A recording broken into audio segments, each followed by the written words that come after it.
Shadow Slave by Guilty 3. Chapter 7, 3 Slaves and a Hero. Roll, you creaky piece of shit. Sunny pressed himself against the wagon, pushing with all he had.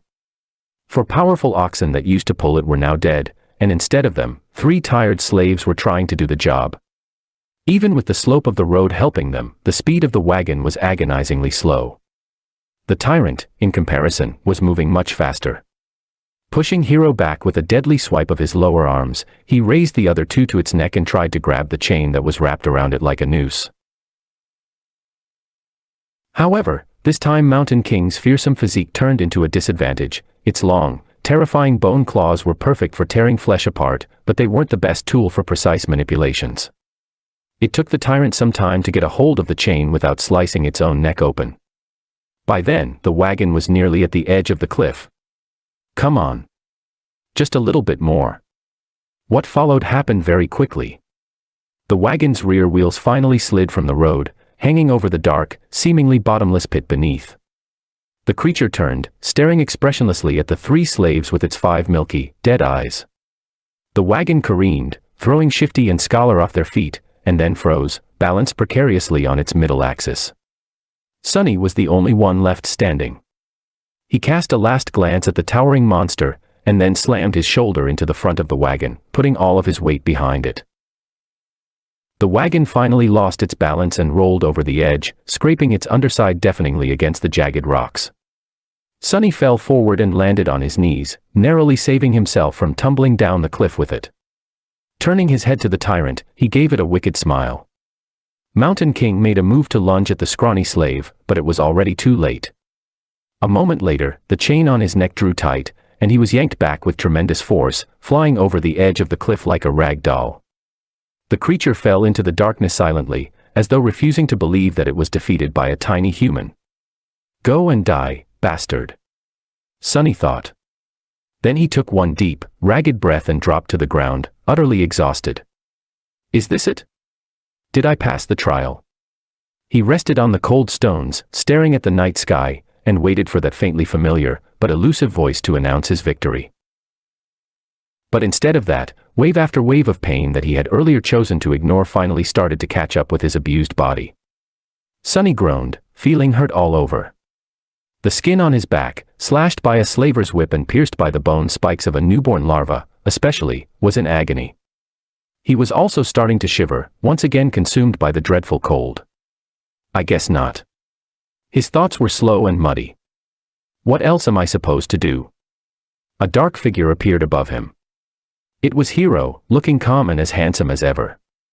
There was dirt and scratches on his armor, but otherwise, the young soldier appeared to be fine. He extended one arm to Sunny. Stand up. You'll freeze to death. Sunny sighed, accepting that his first nightmare was not over. Then he clenched his teeth and slowly rose to his feet, ignoring Hero's helping hand. Around them, there was a scene of utter carnage. Except for the 3 slaves and Hero, every member of the caravan was dead. Their bodies were littering the ground, horribly maimed or torn into pieces. Here and there, a repulsive carcass of a larva could be seen.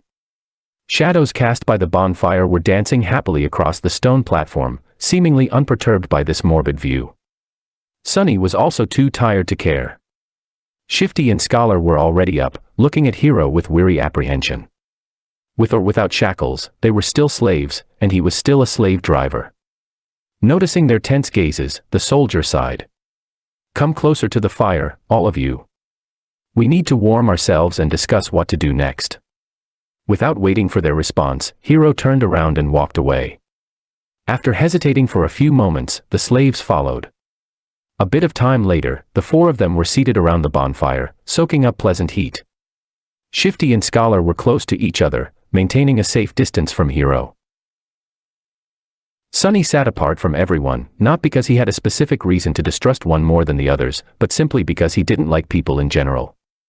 Growing up, Sunny was always a misfit. It's not that he had never tried to become close with someone, it's just that he seemed to lack the ability. Like there was an invisible wall between him and other people. If he had to put it in words, Sunny would say that he was born without a small, but important gear in his brain that everyone else seemed to possess. As a result, he was often baffled and stumped by human behavior, and his attempts to imitate it, however diligent, inevitably fell flat. This strangeness made others uncomfortable. In short, he was a bit different, and if there was one thing people hated, it was those different from them.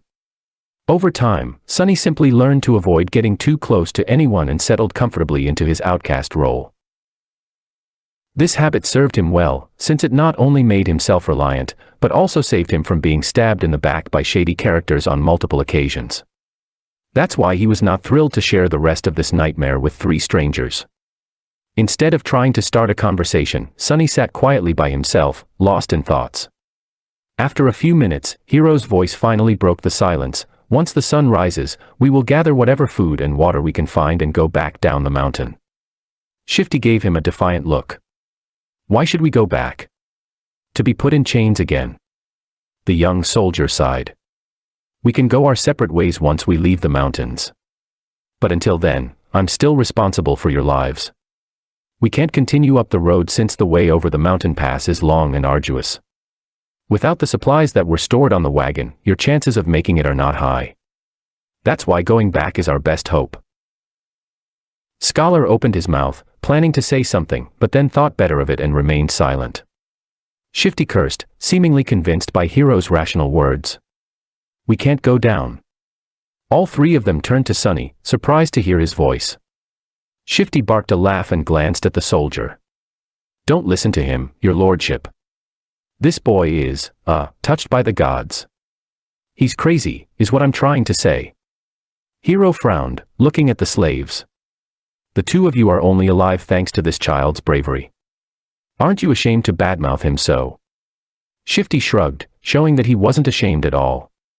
The young soldier shook his head. I for one would like to hear his reasoning. Tell me, why can't we go down?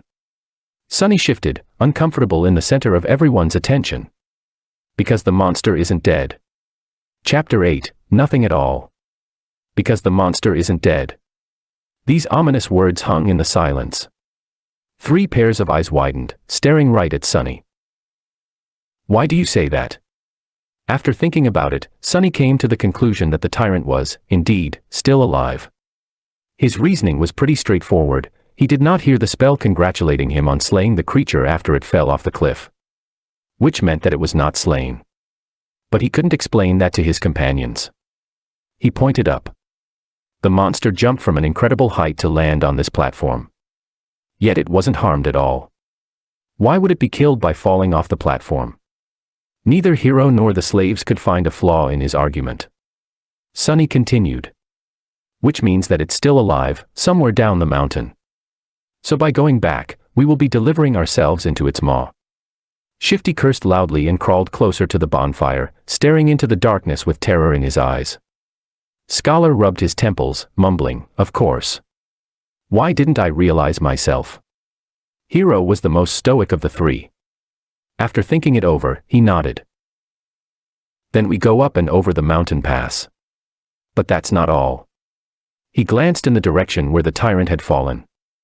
If the monster is still alive, there is a high possibility that it will return here, and then pursue us. Which means that time is of the essence.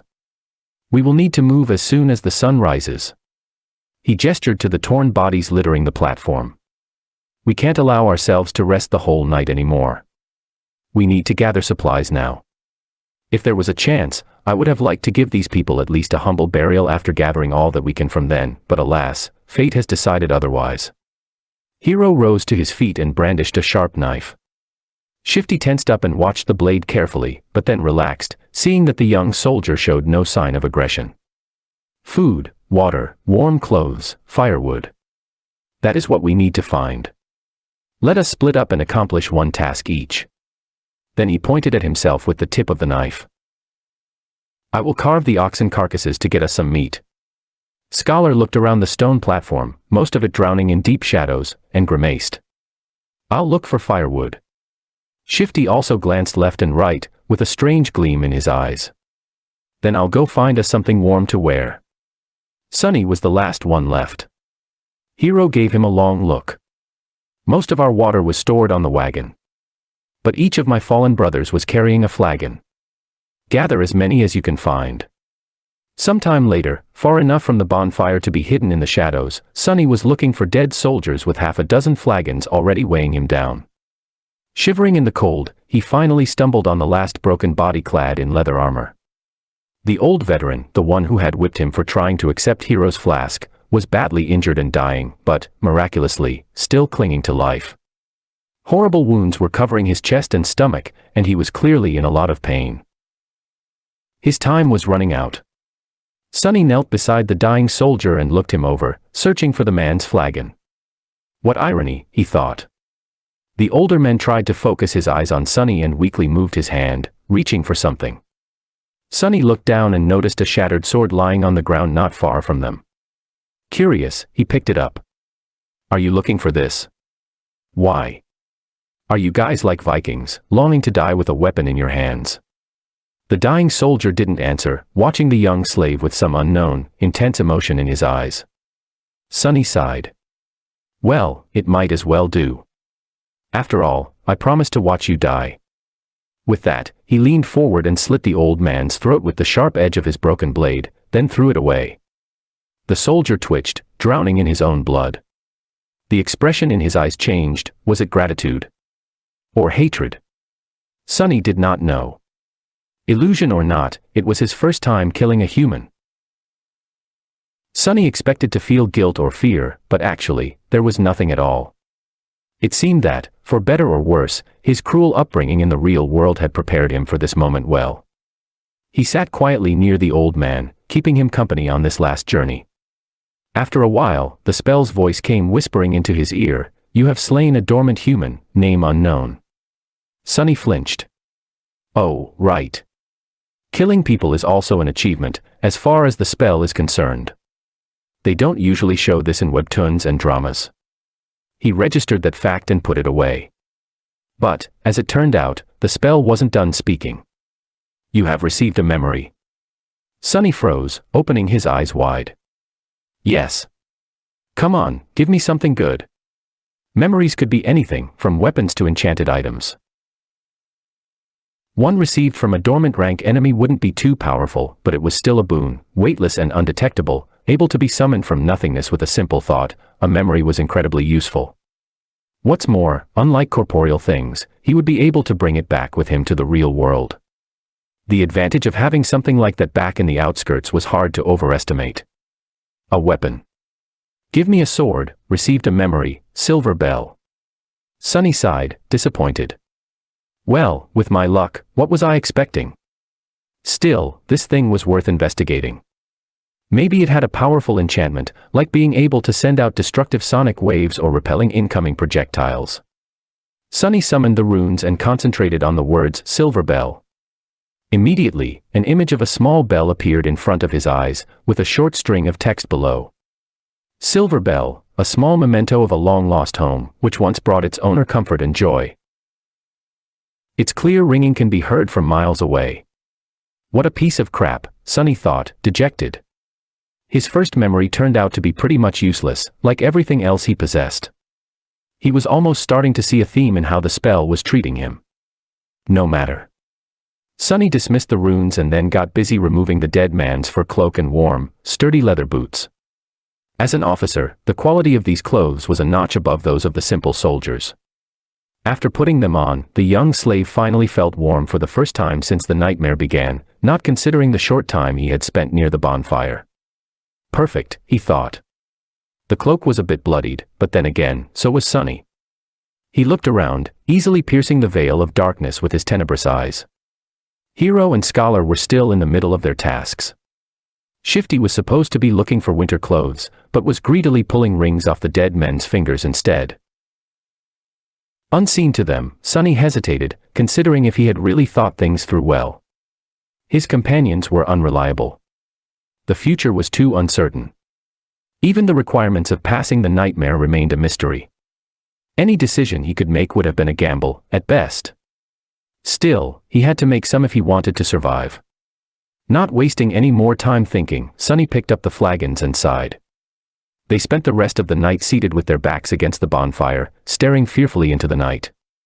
Despite the exhaustion, no one could sleep. The possibility of the tyrant coming back to finish the 4 survivors off was too frightening. Only Hiro seemed to be fine, calmly sharpening his sword in the bright light of the dancing flames.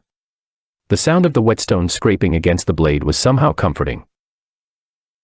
At the break of dawn, when the sun had lazily begun to warm up the air, they loaded themselves with all the supplies they'd managed to gather and set out into the cold.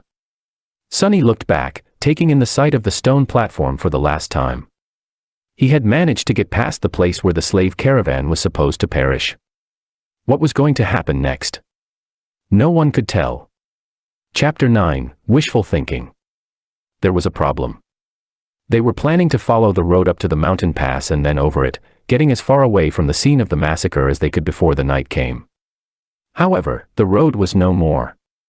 At some point during the last months, or maybe even just yesterday, a terrible rockfall occurred, obliterating whole segments of the narrow roadway and making its other parts untraversable. Sunny stood on the precipice of a vast chasm, looking down with no particular expression on his face. What do we do now? Scholar's voice was muffled by the collar of his scavenged fur cloak. His follower, Shifty, angrily looked around. His gaze stopped at Sunny, a suitable victim to vent his frustration. I'll tell you what we need to do. Get rid of some dead weight. He eyed Sunny's fine boots and turned to Hiro. Listen, your lordship. The boy is too weak. He is slowing us down. Plus, he's weird. Doesn't he give you the creeps? The young soldier answered with a judgmental frown, but Shifty wasn't done. Look. Look how he's glaring at me. I swear to gods, ever since he joined the caravan, nothing had gone right.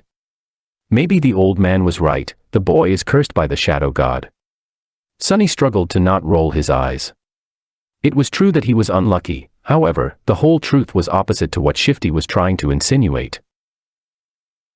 It was not that he had attracted misfortune to the slave caravan, on the contrary, it was because the caravan was doomed to begin with that he had ended up here. Scholar cleared his throat, but I've never said that. Whatever. Shouldn't we get rid of him just in case? He can't go on for much longer anyway. Scholar gave Sunny a strange look. Perhaps Sunny was getting paranoid, but there seemed to be a bit of calculating coldness in the older slave's eyes. Finally, Scholar shook his head. Don't be too hasty, my friend. The boy might prove useful later on. But Hiro finally spoke, putting an end to their quarrel. We're not going to leave anyone behind. As for how much longer he'll be able to endure, just worry about yourself. Shifty clenched his teeth, but then just waved a hand. Fine. So what do we do then? The 4 of them looked at the broken road, then down the slope of the mountain, and finally up, where a sheer cliff wall was broken apart by the falling rocks. After a bit of silence, Scholar finally spoke. Actually, in the old days, there used to be a path leading to the peak of the mountain. It was sometimes used by pilgrims. Later, the Empire had widened parts of the path and built a proper road on top of it, now leading to the mountain pass instead of the peak, of course. He looked up. The remnants of the original path should still be somewhere above us. If we reach it, we should be able to find our way back to the undamaged section of the road. Everyone followed his gaze, shifting uncomfortably at the prospect of climbing the treacherous slope. Except for Hiro, of course, who remained as calm as a saint. Due to the rockfall, the slope wasn't an almost vertical wall anymore, but still, the incline was quite sharp. Shifty was the first one to speak. Climb that. Are you insane? Scholar helplessly shrugged. Do you have a better idea? No one did. After a bit of preparation, they began the ascent. Shifty and Scholar stubbornly carried the weapons they had picked up off the dead soldiers' bodies, but Sunny, with some regret, decided to leave his newfound short sword behind. He knew that this climb was going to test the limits of their endurance. The sword might not have seemed to be that heavy right now, but every extra gram of weight was bound to feel like a ton all too soon. As the weakest member of the group, he was already struggling to keep up, so there wasn't a lot of choice. Shedding a few kilograms of iron was the right thing to do. Walking up the mountain road with the weight of the supplies on his shoulders was already hard enough, but climbing up the mountain itself turned out to be pure torture. Just half an hour later, he felt like his muscles were going to melt, with his lungs on the verge of imploding. Clenching his teeth, Sunny continued to move forward and up. He had to constantly remind himself to watch his footing, too. On this unstable, icy slope, one misstep was enough to send a man tumbling down to his death. Just think about something pleasant, he thought. But what happy thoughts could he summon? Failing to come up with something else, Sunny began to imagine what reward he was going to receive at the end of this trial. The boon of the first nightmare was the most important thing given to an awakened by the spell. Sure, later trials could provide them with more abilities and vastly improve their power.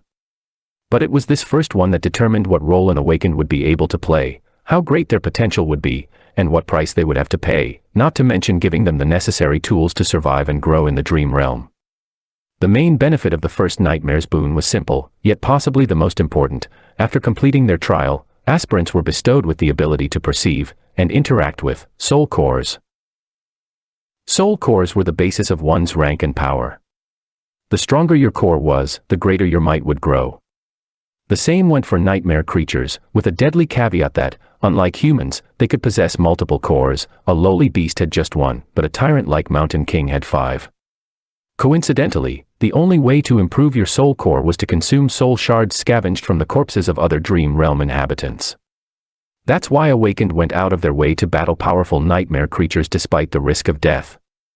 The second benefit was less straightforward, but nevertheless vital. After completing the first nightmare, aspirants were elevated to the rank of dreamers, colloquially known as sleepers, and gained access to the dream realm itself. They would enter it on the first winter solstice after passing the trial and remain there until an exit was found, thus becoming fully awakened. That time between finishing the first nightmare and entering the dream realm was very important, as it was the last chance to train and prepare yourself. In Sunny's case, that time was only about a month, which was as bad as it gets. And then there was the final benefit, unique to every aspirant passing the trial, the first aspect ability. This was the magic power that elevated Awakened above mundane humans. Aspect abilities were diverse, unique, and powerful. Some could be categorized into types, like combat, sorcery, and utility, but some were simply beyond imagination. Armed with the power of their abilities, Awakened had been able to save the world from the flood of nightmare creatures. However, that power came with a catch. With their first ability, every Awakened also received a flaw, sometimes called the counter. These flaws were as diverse as abilities, ranging from comparatively harmless to crippling, or, in some cases, even fatal. I wonder what type of ability a temple slave would get, Sunny thought, not too optimistic about his prospects. The choice of flaws, on the other hand, seems to be almost limitless. Let's hope my aspect will evolve at the end of this fiasco. Or, even better, change completely. If the aspirant performed especially well, there was a chance of his given aspect going through an early evolution. Aspects, just like soul cores, had ranks based on potential power and rarity. The lowest rank was called dormant, followed by awakened, ascended, transcendent, supreme, sacred and divine, although no one has ever seen the last one. With the amount of crap it had put me through, the spell, if it has any conscience, has to give me at least an awakened aspect. Right. Or maybe even an ascended one. Finally, there was a tiny possibility of receiving a true name, something like an honorary title bestowed by the spell to its favorite awakened. The name itself had no benefit, but every famous awakened seemed to have one. It was considered to be the highest mark of excellence. However, the number of people who had managed to get a true name during their first nightmare was so small that Sunny didn't even bother thinking about it. Who needs excellence? Give me power. He cursed, feeling that this attempt at wishful thinking had only made him more depressed and angry. Maybe I'm allergic to dreaming. An allergy like that would be truly ironic, considering that he was destined to spend half of his remaining life in the dream realm, if he even survives long enough to get there, that is. However, Sunny's mental escapade was not completely useless. Looking up from the slippery rocks under his feet, he noticed that the sun was already considerably lower. Come to think of it, the air also seemed to be much colder. At least it helped me pass the time, Sunny thought. The night was approaching. Chapter 10, First Man Down. By the time they decided to stop, Sunny was on the verge of fainting. After hours and hours of traversing the rough mountain slope, his body was almost at its limit. However, to everyone's surprise, Shifty seemed to be doing even worse than him. The roguish slave's eyes were muddy and unfocused, aimlessly wandering around. His breath was ragged and shallow, as though something was exerting pressure on his lungs. He looked feverish and unwell. As soon as Hiro found a suitable place for a camp, Shifty simply collapsed on the ground. The most unnerving part about all of this was the lack of angry cursing that they had already gotten used to. The slave lay silent and motionless, with only movements of his chest betraying that he was still alive. Several moments later, he uncorked his flagon with a shaky hand and greedily drank a few large gulps. "Conserve your water," Hiro said, a hint of concern somehow finding its way into his usually stoic voice. Disregarding these words, Shifty drank more, emptying the flagon completely. Scholar didn't look much better than him. The arduous climb took a heavy toll on the older slave. Despite the unbearable cold, he was sweaty, with bloodshot eyes and a grim expression on his face. Being the weakest of the three, Sunny had somehow managed to endure the best. "Can't we just melt the snow once there's no more water?" Hiro gave Scholar a complicated look. "There might come a time when we won't be able to make a fire, so as to not attract unwanted attention." No one commented, knowing perfectly well whose attention they had to avoid. The memory of Mountain King's horror was still fresh in their minds. Luckily, today Hiro had managed to find a natural alcove in the mountain wall, perched precariously behind a narrow ledge. The fire was well hidden by the rocks, allowing them to enjoy its warmth without the fear of being noticed. No one was in the mood to talk, so they just roasted slices of oxen meat above the flames and ate in silence. By the time the skies had turned completely black, Shifty and Scholar were already asleep, lost in the thrall of their own nightmares. Hiro took out his sword and moved to the edge of the rock outcropping. "Try to rest, as well. I'll take the first watch." Sunny gave him a nod and lay down near the fire, dead tired. Falling asleep inside a dream was a new experience for him, but, unexpectedly, it turned out to be quite mundane. As soon as his head touched the ground, his consciousness slipped into darkness. After what felt like only a second, someone had gently shaken him awake. Groggy and disoriented, Sunny blinked a few times, finally noticing Hiro hovering above him. These two didn't look too well, so it's better to give them some time to recover. "Don't let the flames go out and wake us up once the sun starts to rise. Or if the beast appears." Sunny silently rose and changed places with Hiro, who added a couple of logs into the fire and was soon fast asleep. For a few hours, he was on his own. The skies were black, with dim stars and a sharp crescent of the newborn moon. However, its light was not enough to pierce the darkness that enveloped the mountain. Only Sunny's eyes seemed to be able to do so. He sat quietly, looking down the way they came. Despite the fact that they had managed to climb quite high during the previous day, he could still see the distant ribbon of the road. He could even trace it back to the stone platform where the fight with the tyrant had taken place. The tiny dots littering the stones were the dead bodies of the slaves. As he was watching them, a dark figure slowly crawled on the platform from beneath the cliff. It stayed motionless for a while and then moved forward, scraping its claws against the ground. Every time a claw hit one of the bodies, the tyrant would grab it and bring it to its maw. The wind brought the muffled sounds of crunching bones to Sunny's ears. He flinched, accidentally pushing a small rock off the ledge. It fell, hit the slope and then rolled down, causing a few more to follow. The noise of these falling rocks sounded like thunder in the silent night. Far below, the tyrant suddenly turned its head, looking directly at Sunny. Sunny froze, petrified. He was scared to make even the tiniest sound. For a while, he even forgot to breathe. The tyrant was staring directly at him, not doing anything. A few torturous seconds passed, each feeling like an eternity. Then the tyrant calmly turned away and continued to devour dead slaves, as though he had not seen Sunny at all. "It's blind," Sunny suddenly understood. He inhaled, watching Mountain King with widened eyes. It was true. The creature could not see.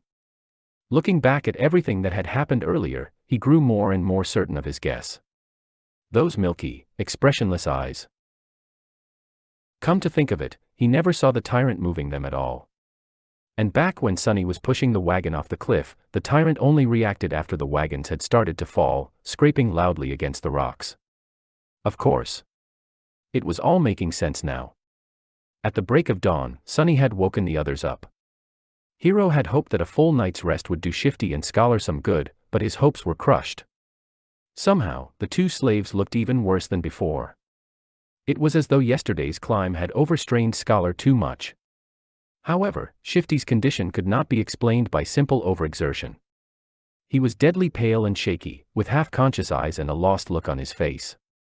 What's wrong with him? Scholar, who himself was not doing very well, helplessly shook his head. It might be the mountain sickness. It affects different people differently. His voice sounded raspy and weak. I'm fine, assholes. Get out of my face. Shifty had trouble forming full sentences, but still insisted that he was all right. Hero frowned and then took most of the supplies the defiant slave was supposed to carry before adding them to his own load. After hesitating a little, he gave some to Sunny, too. Did anything happen while we were asleep? Sunny stared at him for a few seconds. The monster ate the dead. The young soldier's frown deepened. How do you know? I heard it. Hero moved to the edge and looked down, trying to make out the distant stone platform. After a minute or so, he clenched his jaw, showing signs of uncertainty for the first time. Then we'll have to move faster. If the creature is finished with all the bodies, it will come for us next. We need to find that old path before nightfall. Frightened and dejected, they set out again and continued to climb. Sunny was slowly dying under the weight of the added load. Thankfully, Shifty and Scholar had already drunk most of the water, lightening it a little. This is hell, he thought. They climbed higher, and higher, and higher. The sun was climbing with them, slowly approaching the zenith. There was no talking, no laughs, only strained breathing. Each of the 4 survivors concentrated on his own steps and footing. However, Shifty was falling farther and farther behind. His strength was abandoning him. And then, at some point, Sunny heard a desperate scream. Turning around, he only had time to see a panic-stricken face. Then Shifty fell backward, his foot slipping on an ice-covered rock. He hit the ground hard and rolled down, still trying to grab onto something. But it was too late. Frozen in place and powerless, they could only watch as his body tumbled down the slope, leaving bloody marks on the rocks. With each second, Shifty looked less like a man and more like a rag doll. A handful of moments later, he finally came to a halt, hitting the top of a large, protruding stone in a pile of broken flesh. Shifty was dead. Chapter 11, Crossroads. The 3 of them stood motionless, looking down in uneasy silence. What happened to Shifty didn't come as a shock, but it was still a hard thing to digest.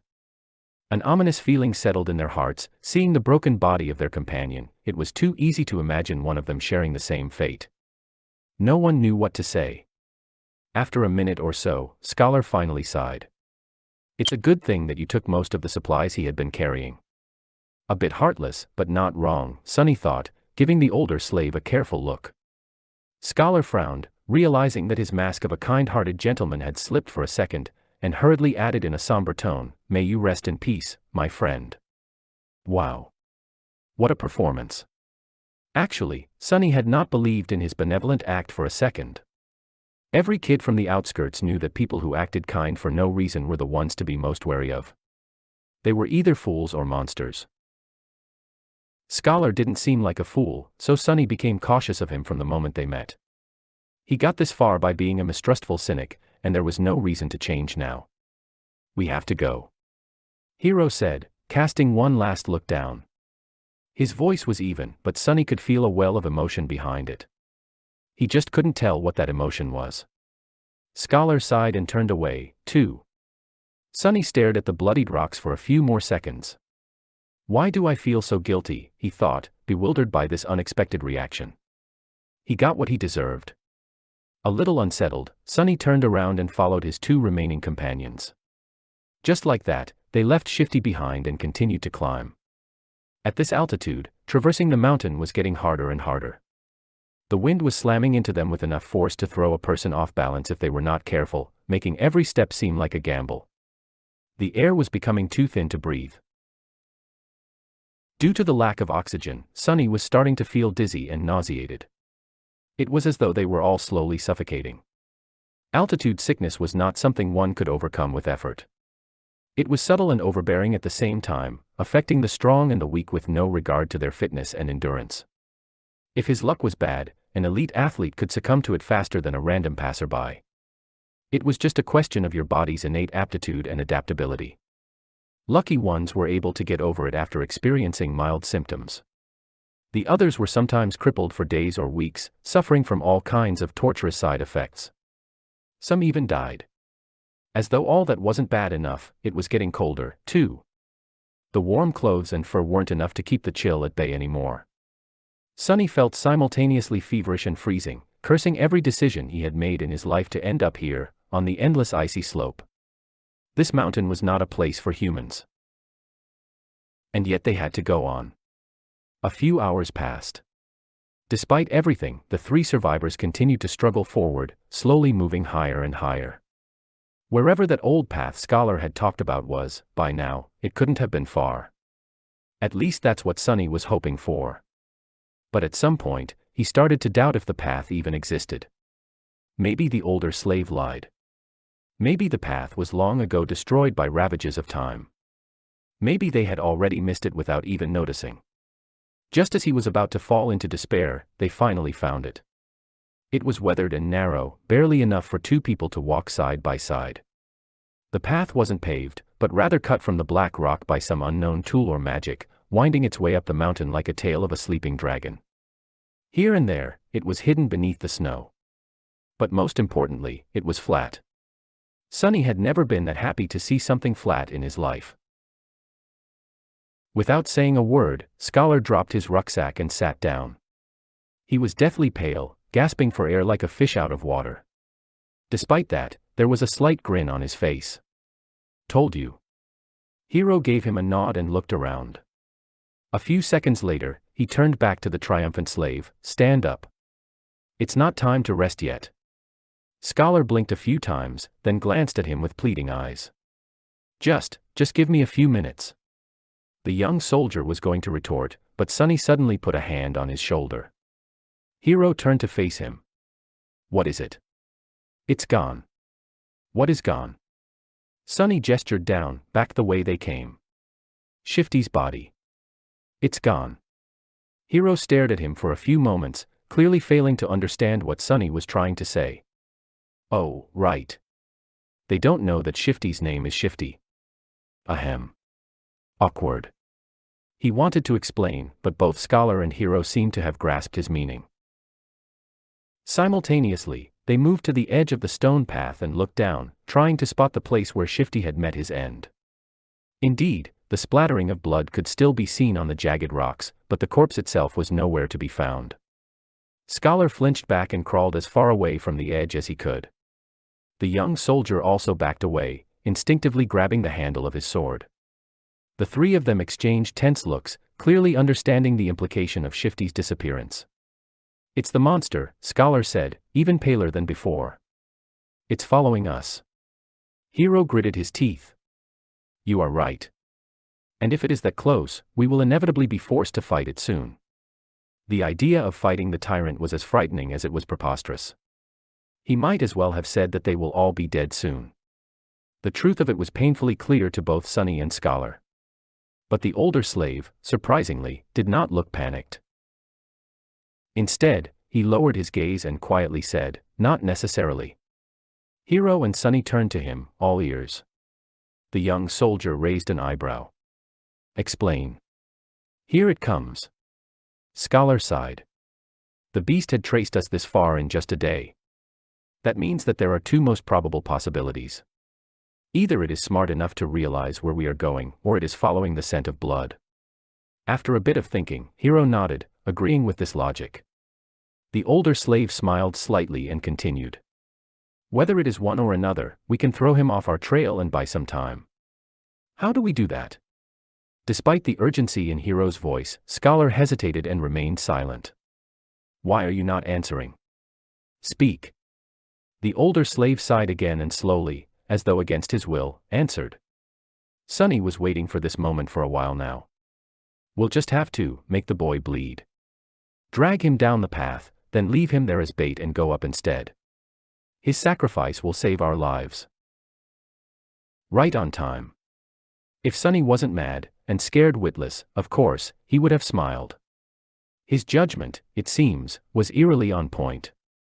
Affirmation was always nice, but not in the situation where being right also meant potentially being used as monster bait. He remembered the words Scholar had spoken back when Shifty was campaigning to have Sunny killed. "Don't be too hasty, my friend. The boy might prove useful later on."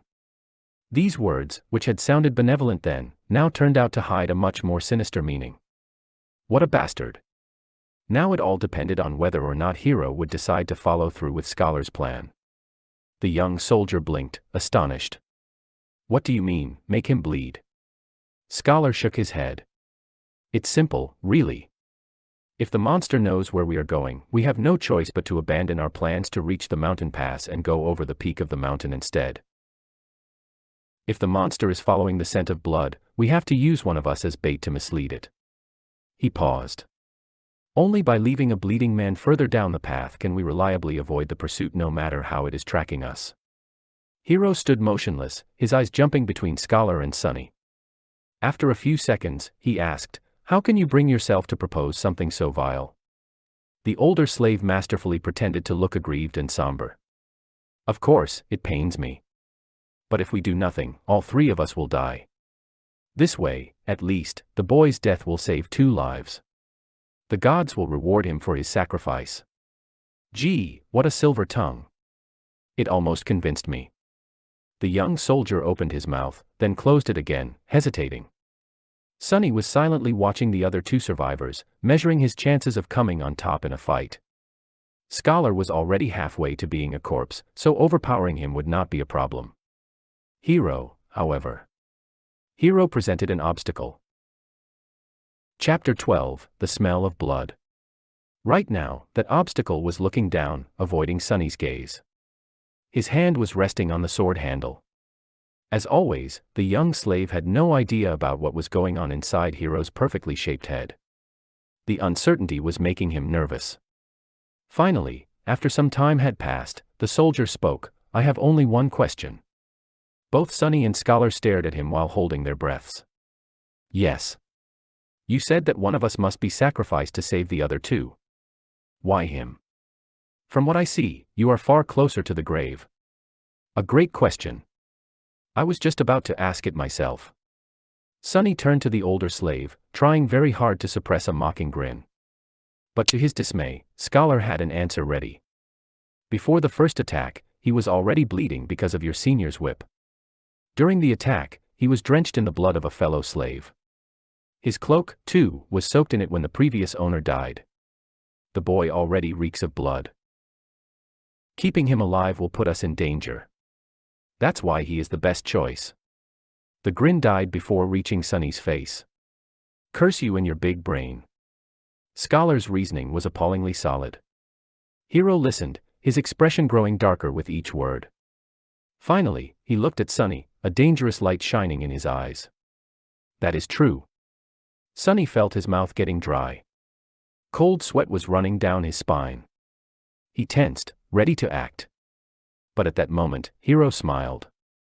"Your logic is almost unassailable," he said, unsheathing the sword. "However, you failed to account for one thing." Scholar raised an eyebrow, trying to hide his own nervousness. "What might that be?" The young soldier turned to face him, the smile disappearing from his face. Now, he was radiating thick, practically palpable killing intent. "It's that I know who you are, Your Grace. I also know what you've done, and how you ended up a slave. Just one of the revolting crimes you have committed would be enough to make me want to kill you. So if there is someone among us who deserves to be sacrificed, it's you." Scholar's eyes widened. But the smell of blood. "Don't worry about it. I'll make you bleed enough to overpower whatever residual scent the boy carries." It all happened so fast that Sunny barely had time to react. Hero lunged forward with a speed that seemed almost inhuman. A moment later, Scholar was shrieking on the ground, his leg broken with one strike from the flat side of the young soldier's sword. Not giving him an opportunity to recover, Hero stomped on his other leg, and a sickening sound of shattering bones could be clearly heard. The shriek turned into a sobbing howl. Just like that, Scholar was done for. The brutality of Hero's actions was in such stark contrast with his usually graceful demeanor that Sunny felt blood turning to ice in his veins. This was scary. The soldier gave him a calm look and said in a placid tone, "Wait for me here." Then he grabbed the older slave and dragged him down the path, soon disappearing behind a rock outcropping. After a few minutes, terrible screams could be heard echoing through the wind. Sonny was left alone, trembling. Crap. This is too much. He still couldn't believe how sudden Scholar's demise came to be. And how ruthless it was. Some time later, Hero was back, acting as though nothing had happened. But it was exactly that normalcy that unnerved Sonny the most. After sorting through the contents of Scholar's rucksack and throwing most of the firewood out, the young soldier put it over his shoulder and nonchalantly turned to the young slave. "Let's go. We need to hurry." Not knowing what to say, Sonny gave him a nod and headed forward. Now there were only two of them left. It was sort of stupid, but Sonny suddenly felt lonesome. Walking on the stone path was much easier than scaling the mountain wall. He even had time for unnecessary thoughts. A strange feeling of melancholy descended on Sonny. Somehow, he began to feel that the end of this nightmare, whatever it might be, was not far off now. They walked in silence for some time before Hero spoke. "Don't feel guilty about what happened. It's not your fault. The decision was mine, and mine alone." The young soldier was a few steps ahead, so Sonny couldn't see his face. "Besides, if you knew this man's sins, actually, it's better that you don't. Just trust me when I say that killing him was an act of justice. I wonder which one of us feels guilty. These people, always trying to rationalize their actions, always desperate to maintain an illusion of righteousness even while doing the most foul things." Sonny hated the hypocrisy. Not getting an answer, Hero chuckled. "You don't like to talk, do you? Well, fair enough. Silence is gold." They didn't speak again after that, each preoccupied with their own thoughts. The sun was setting, painting the world into a million shades of crimson. This high up, the air was clean and crisp, pierced by streams of scarlet light. Below them, a sea of maroon clouds was slowly rolling past the mountain. The stars and the moon had begun to reveal themselves in the vermilion sky. It was quite beautiful. However, Sonny could only think about how cold it was going to be once the sun fully disappeared. Before that happened, Hero had found them a shelter. Not far from the path, hidden behind some tall rocks, was a narrow crevice that extended into the slope of the mountain. Happy to be safe from the piercing wind, they explored the crevice and ended up in a small, well-concealed cave. Sonny made a move to unbundle some firewood, but Hero stopped him with a shake of his head. "Today we will camp without making a fire. The beast is too close." Camping without the warm flames to keep them company was not going to be pleasant, but at least they weren't going to freeze to death inside the cave. In any case, the alternative was too frightening. Sonny sat down, putting his back against the cave's wall. Hero settled opposite of him, looking downcast and thoughtful. He was obviously in a strange mood. If nothing else, it was apparent from the fact that today, for the first time, the young soldier had failed to care for his sword after making camp. Soon, the sun was gone, and their small cave became completely dark. Sonny, of course, could still see perfectly well. Hero, on the other hand, was now completely blind. In the darkness, his handsome face looked noble and, for some reason, sorrowful. Sonny studied it, not willing to fall asleep. After a while, Hero suddenly spoke in a quiet voice. "You know, it's strange. Usually, I can feel someone's presence even in absolute darkness. But with you, there's nothing. It's like you are just one of the shadows." With only silence to answer him, he smiled. "Are you asleep?" The question echoed in the darkness. Sonny, who had never spoken with Hero unless there was an urgent need to, and even then only using a few words at best, felt like there was a strange intimacy between them now. That's why he decided to talk. Maybe the darkness gave him courage. Besides, there was an occasion. "Why? Are you waiting for me to fall asleep before you kill me? Or will you do it in the morning?" Chapter 13, Moment of Truth. The smile froze on Hero's face. He lowered his head, as though in shame. After a minute or so passed, shrouded in heavy silence, he finally answered. "Yes. I thought that if I do it when you sleep, you won't have to suffer." Unseen to him, a bitter grin appeared on Sonny's face. A long sigh escaped from the young soldier's lips. He rested his back against the cave's wall, still not looking up. I don't expect you to forgive me. This sin, too, will be mine to bear. But, please, if you can, find it in your heart to understand. If things were different, I would have gladly faced that monster to let you escape. But my life does not belong to me alone. There is an unencompassable duty I am sworn to fulfill. Until it's done, I cannot allow myself to die. Sunny laughed. You people. Look at you. Planning to kill me and still insisting on having a good excuse. How very convenient. I really hate hypocrites like you the most. Why don't you be honest for once? Don't give me that crap, just say it. I'm going to kill you because it's easy. I'm going to kill you because I want to survive. Hiro closed his eyes, his face full of sadness. I'm sorry. I knew you wouldn't be able to understand. What's there to understand?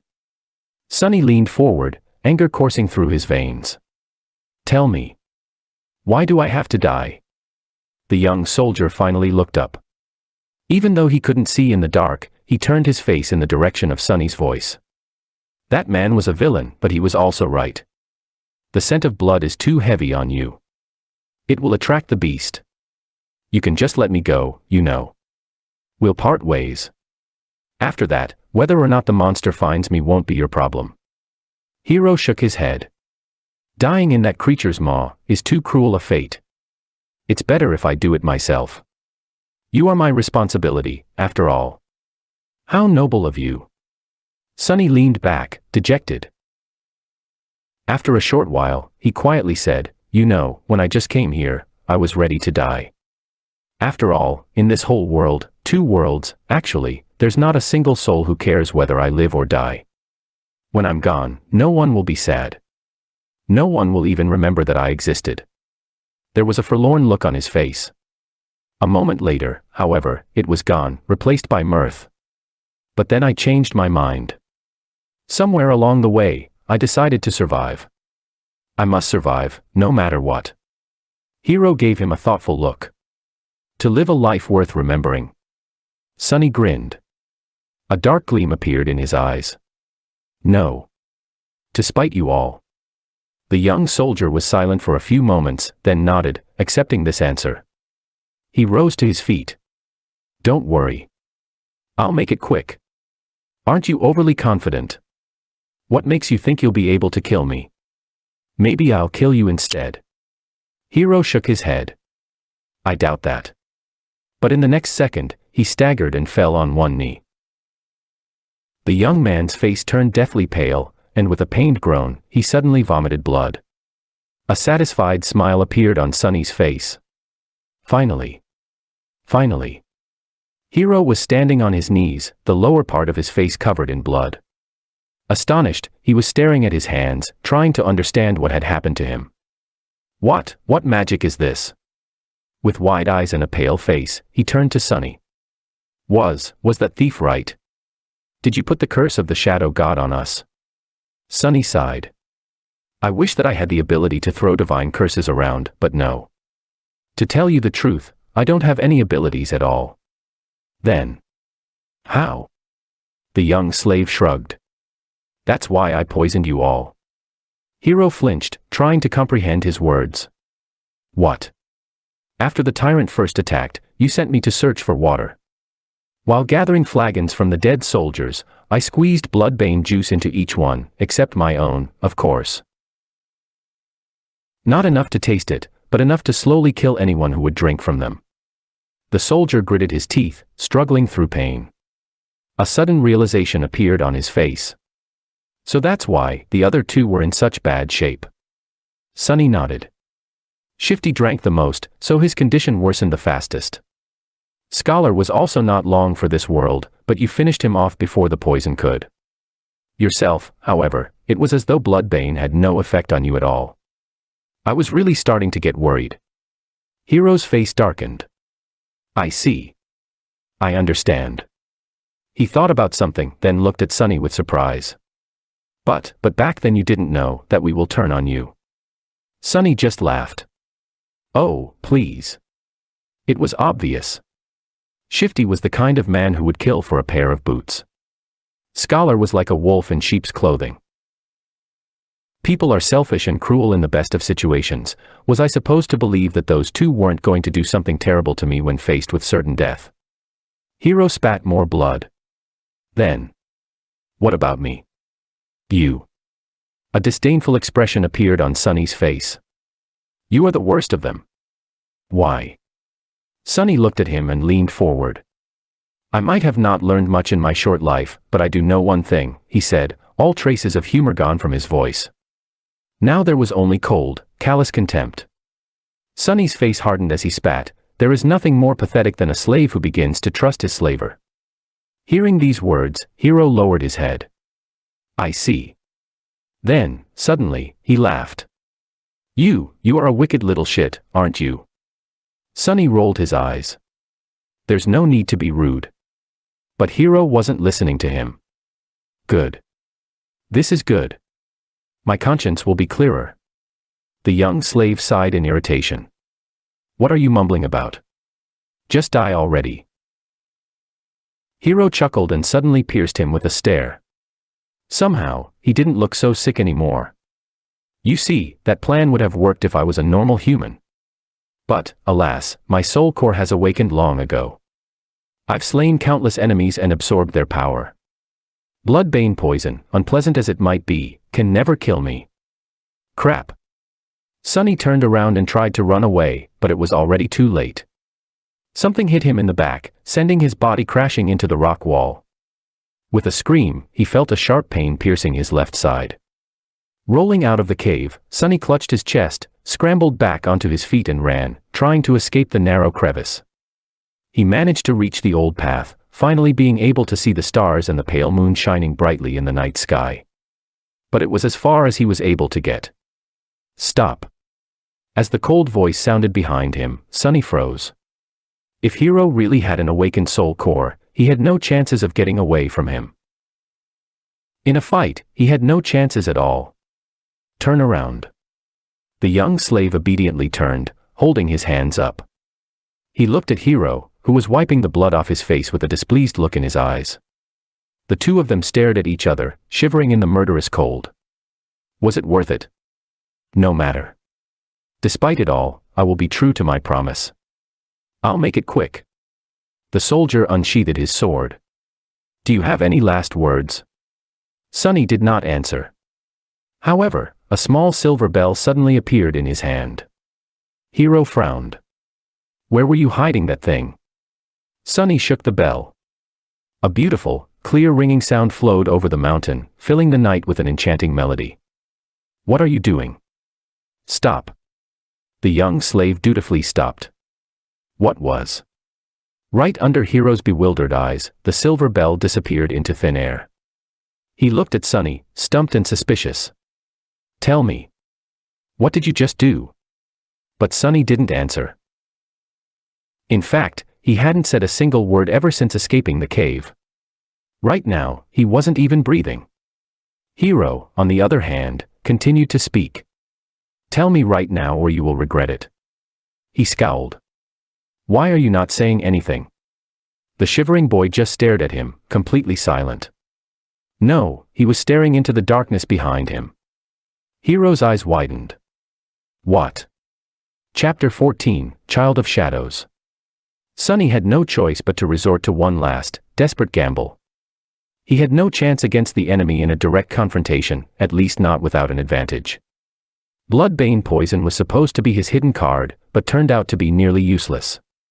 Being able to see in the dark did not help that much, either. Somehow, Hiro was able to perceive their surroundings even without any light. Whether he was using his sense of hearing or some magical ability, Sunny did not know, not that it mattered now that they had left the cave and were standing under the moonlit sky. Now he had only one advantage left. The fact that he knew that the tyrant was blind, and Hiro did not. Acting on that knowledge, however, was easier said than done. But what else could he do? That's why he tried to stay as quiet as possible and rang the silver bell. If the description did not lie, its ringing could be heard from miles away. Surely, the tyrant was going to hear it, too. Now Sunny only had to stay silent, stall for time and hope that the monster would come. As he did so, Hiro's bewilderment slowly turned into anger. "Tell me right now or you will regret it." His voice was quite threatening, but still, the young slave did not answer. He just shivered in the cold and tried not to moan despite the pulsing pain in his chest. "Why are you not answering?" But Sunny did not dare to answer. He held his breath and watched, horrified, as the familiar colossal figure appeared behind Hiro. His lungs were on fire, and his heart was beating like crazy. It was beating so loud that he was even afraid that the blind tyrant would hear it. But, of course, it couldn't be louder than Hiro's voice, who was still talking, turning himself into the only source of noise on this mountain. At the last second, a hint of understanding appeared in the young soldier's eyes. He began to turn around, his sword rising with lightning speed. But it was too late. A massive hand appeared from the darkness and caught him into an iron grip. The bone claws scraped against the armor, pulling it apart. Mountain King dragged Hiro back, paying little attention to the sword biting into its wrist. Viscous saliva was streaming from its opened maw. Petrified by fear, Sunny slowly turned his back to them and took a couple of steps up the old, winding path. Then he darted away, running as fast as he could. Behind him, a desperate scream tore apart the silent night. Then a hungry roar followed. It seemed that Hiro wasn't going down without a fight, even though his fate was already sealed. But Sunny didn't care. He was running away, climbing higher and higher. "I'm sorry, Hiro," he thought. "I did say that I will watch you die, but, as you know, I am a liar. So go and die on your own." A lonesome dark mountain stood tall against the raging winds. Jagged and proud, it dwarfed other peaks of the mountain chain, cutting the night sky with its sharp edges. A radiant moon bathed its slopes in the ghostly light. Under that light, a young man with pale skin and black hair reached the peak of the mountain. However, his looks didn't match the magnificence of the scene. Wounded and staggering, he looked pathetic and weak. The young man looked like a walking corpse. His coarse tunic and cloak were torn and smeared with blood. His sunken eyes were cloudy and lifeless. His body was bruised, beaten, and cut. There were specks of bloody foam on his lips. He was hunched over, cradling the left side of his chest. Each step caused him to moan, ragged breath barely escaping through gritted teeth. Sunny was hurting all over. But most of all, he was cold. So cold. He just wanted to lie down in the snow and fall asleep. But instead, he continued walking. Because he believed that the nightmare will be over once he reaches the peak. Step. Step. Another step. Finally, he had made it. At the highest point of the mountain, a vast expanse of flat rock was covered with snow. In the center of it, illuminated by moonlight, stood a magnificent temple. Its colossal columns and walls were cut from black marble, with exquisite reliefs decorating the Stygian pediment and broad frieze. Beautiful and awesome, it looked like a palace of a dark god. At least it did once. Now, the temple was in ruins, fractures and cracks marred the black stones, parts of the roof had collapsed, letting in ice and snow. Its tall gates were broken, as if smashed into pieces by the hand of a giant. Still, Sunny was satisfied. "Found you," he said in a hoarse voice. Gathering the last of his strength, the young slave slowly limped in the direction of the ruined temple. His thoughts were muddled and confused. "See this, Hiro," he thought, forgetting for a second that Hiro was already dead. "I've made it. You were strong and ruthless, and I was weak and timid. Yet now you are a corpse, and I am still alive. Isn't it funny?" He stumbled and groaned, feeling the edges of his broken ribs cutting deeper into his lungs. Blood was dripping from his mouth. Dead or not, Hiro had gotten him good with that single strike. Actually, it's not. What do any of you even know about being ruthless? Poor fools. In the world where I come from, people had thousands of years to turn cruelty into an art. And as someone on the receiving end of all that cruelty, don't you think I would know more about being vicious than you ever could? He was getting closer to the temple. Truth be told, you never stood a chance. Wait. What was I thinking about? A moment later, he had already forgotten. There was only pain, the dark temple, and the overpowering desire to sleep. Don't fall for it. It's just hypothermia. If you fall asleep, you'll die. Finally, Sunny reached the steps of the Black Temple. He started to climb them, not noticing thousands of bones that were scattered around. These bones once belonged to humans and monsters both. All of them were killed by the invisible guardians still lingering around the temple. As Sunny was climbing the steps, one of the shapeless guardians approached him. It was ready to snuff out the spark of life that was burning weakly in the defiler's chest, but then stopped, sensing a faint, strangely familiar scent coming from his soul. The scent of divinity.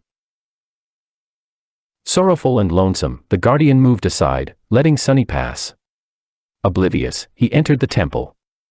Sunny found himself in a grandiose hall. Cascades of moonlight were falling through the holes in the partially collapsed roof. Deep shadows were surrounding these circles of silver light, not daring to touch them. The floor was covered in snow and ice.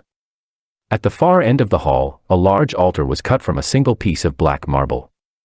It was the only thing inside the temple untouched by snow. Forgetting why he came here, Sunny headed for the altar. He just wanted to sleep. The altar was dry, clean, and as wide as a bed. Sunny climbed on it and lay down. It seemed like he was going to die. He was okay with it. Sunny tried to close his eyes, but was stopped by a sudden noise coming from the direction of the temple's entrance. He turned his head to look, not even a little bit curious. What he saw would have sent chills running down his spine if he wasn't so cold, tired, and indifferent. Mountain King was standing there, looking at him with its 5 blind eyes. He was still massive, terrifying and revolting. Worm-like shapes were still moving frantically under its skin. It was sniffing the air, salivating. Then it opened its maw and moved forward, slowly approaching the altar. What an ugly bastard, Sunny thought, and suddenly clutched his chest, convulsing in a fit of torturous coughing. Bloody foam flew from his mouth and fell on the altar. However, the black marble soon absorbed it. A second later, it was as pristine as it was before. The tyrant was just about to reach Sunny. It was already stretching its hands to grab him. I guess this is the end, he thought, resigned to his fate. But at the last second, suddenly, the voice of the spell resounded in the dark temple. You have offered yourself as a sacrifice to the gods.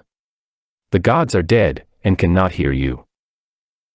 Your soul bears the mark of divinity. You are a temple slave.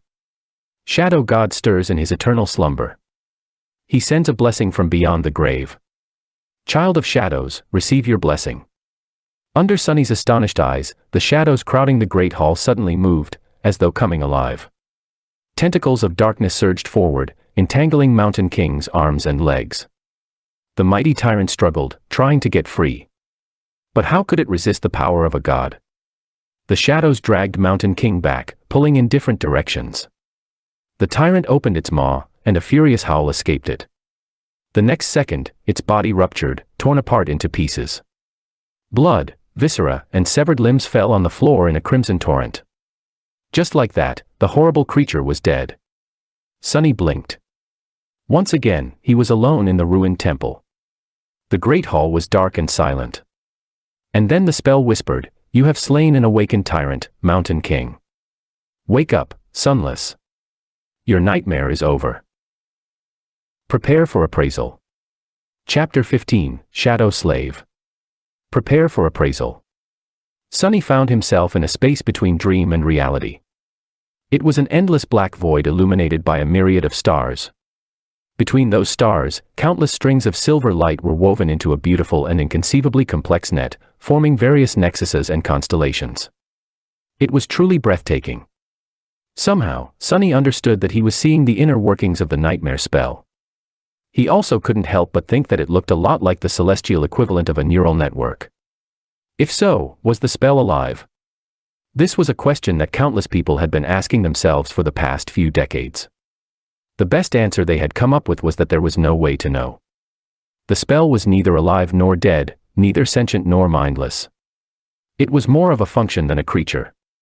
But Sunny was in no mood to ponder philosophical questions. He was eagerly awaiting his boon. The spell was still appraising his performance. However, the first reward had nothing to do with it. You have received a memory, Puppeteer's Shroud, yes. Sunny felt incredibly elated. He was almost ready to do a happy dance. That memory belonged to Mountain King, who was an awakened tyrant, which meant that the memory itself was of the awakened rank. Getting it was a stroke of incredible luck. There were 7 ranks to everything in the spell.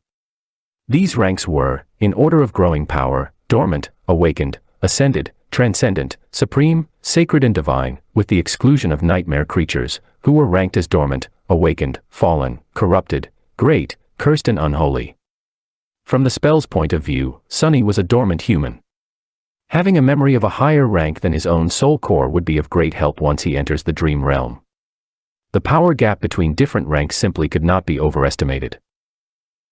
He wanted to take a look at the puppeteer's shroud, but there was no more time. The spell was done with its appraisal. Here in the void, its voice didn't sound subtle and familiar anymore. Rather, it seemed like the universe itself was speaking. Sunny held his breath, listening. Aspirant. Your trial is over. A nameless slave ascended the Black Mountain. Both heroes and monsters fell by his hand. Unbroken, he entered the ruined temple of a long-forgotten god and spilled his blood on the sacred altar. The gods were dead, and yet they listened.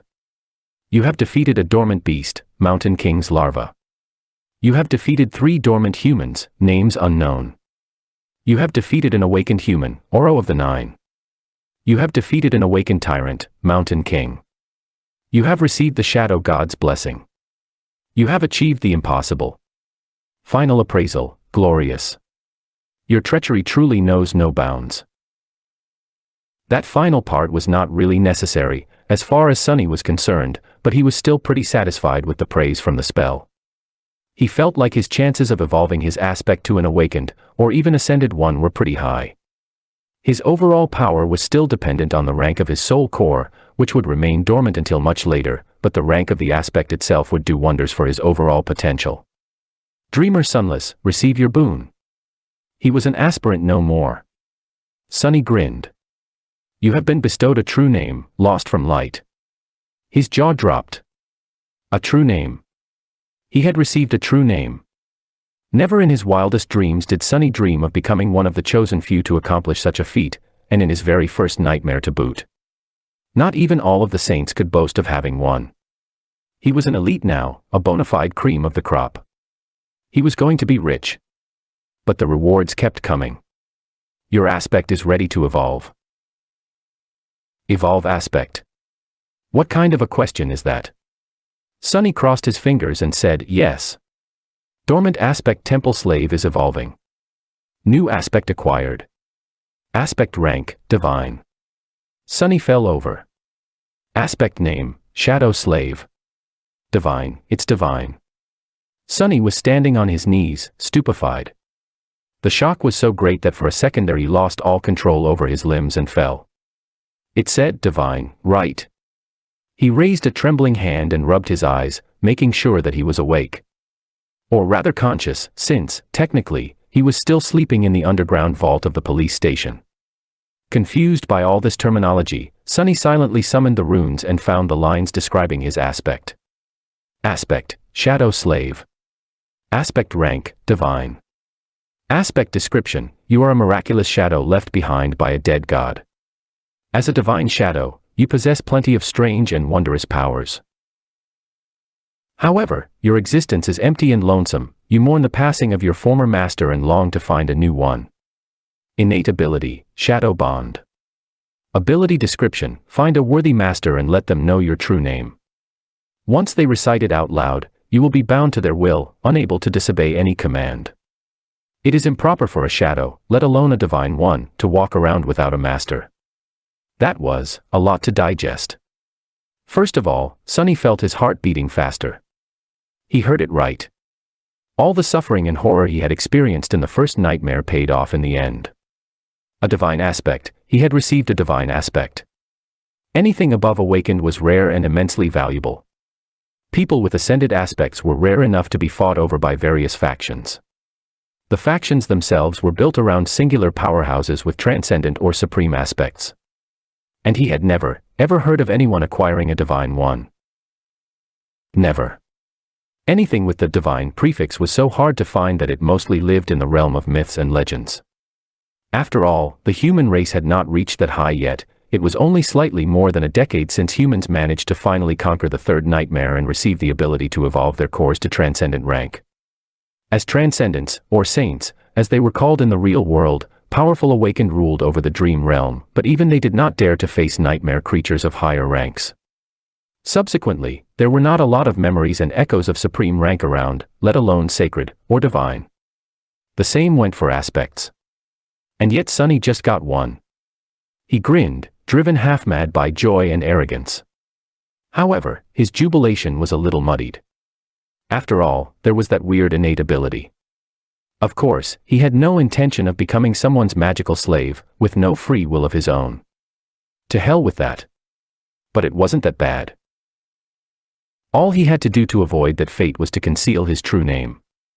No one except for him could see his status. That meant that Sunny just had to keep his mouth shut, and no one would know that he even had one. It meant giving up on all the benefits that someone who was bestowed a true name after the first nightmare was entitled to, but it all paled in comparison with the divine aspect. Not a problem, Sunny thought with a smirk. If the spell had the ability to laugh, it would surely do so after hearing his thoughts. However, it didn't. Instead, it began to speak again. The first seal is broken. Awakening Dormant Powers. Chapter 16, Rebirth. Sunny felt something waking up inside of him. With a startled cry, he clutched his chest and stared into the darkness, trying to understand what was happening. The feeling was not painful or unpleasant, yet it was like nothing he had ever experienced. It was as though his soul was being shaken awake, infused with strange new energy. However, that energy did not come from some outside source. Rather, it was coming from within, as though it had always been there, sleeping. The energy filled every fiber of his being. Sunny felt his emotions becoming clearer and sharper. Then, his body began to change, too. He felt as though a miniature star was burning in the center of his chest. Waves of heat were radiating from it, slowly reaching his stomach and shoulders, then his arms and legs, then his hands and feet. Under that heat, his bones, muscles, organs and blood vessels were being rebuilt and revitalized. Sunny felt like he was being reborn. He was becoming stronger, faster, healthier. It was euphoric. With each second, his transformation was becoming more profound. New confidence settled in Sunny's heart. He was not a weak, frail street kid anymore. He was not as vulnerable against anyone who would wish to bully him as he was in the past. With his powers awakened and his will tempered by the horrors of the first nightmare, he was now someone you would not want to cross. After some time had passed, the star burning in his chest finally cooled down. The heat was replaced with a soothing coldness. That coldness washed over Sunny's body, taking away all the aches and discomforts that had been accumulated there over the years. Then it moved up, reaching his brain and, finally, his eyes. His vision strangely doubled. He could still see the void populated by an endless pattern of stars. But he could also see something different. A silent, calm dark sea illuminated by a lonely black sun. From his previous knowledge, Sunny knew that this was his so-called Sea of Soul. But he also knew that it was supposed to look quite different. For starters, it was supposed to be much more lively. The star hanging above, the visual representation of his soul core, was supposed to be burning with bright light, filling the soul sea with a warm, blinding shining. However, Sunny's soul was dark and lightless. That's strange. He took a look at the black sun. At a closer examination, it actually turned out to be transparent. It's just that with no other major source of light around, the star had appeared to be as dark as its surroundings. Also, no one was supposed to be here except for him. It was his soul, after all. But Sunny had a nagging feeling that somewhere just beyond the periphery of his vision, hidden in the darkness, shapeless forms were constantly moving. No matter how he turned his head, he couldn't catch a clear glimpse of them. And yet the feeling would not go away. Not wishing to waste any more time on this right now, Sunny turned back to the black sun and finally spotted two spheres of light orbiting around it, as though caught in the soul core's gravity well. A subtle smile appeared on his face. These were his memories, Silver Bell and Puppeteer's Shroud. Later, there would be dozens of such spheres here. If he was lucky, he would even acquire an echo or two. The spell's voice suddenly pulled him out of the Sea of Soul. Awakening Aspect Ability. This is it. The moment of truth, Sunny thought. Divine aspect or not, his immediate future still depended on the first aspect ability he would receive. His role in the dream realm would be based on its characteristics. If it was a combat ability, he would be most useful on the front lines of the bloody battles against the nightmare creatures. If it was tied to sorcery, he would likely become a powerful but fragile ranged fighter. If it was something having to do with utility, he would be a vitally important part of the behind-the-scenes workings of the dream realm. Utility abilities were also extremely valued in the real world, where Awakened performed many tasks that kept it going. If he was lucky, he could even become a healer.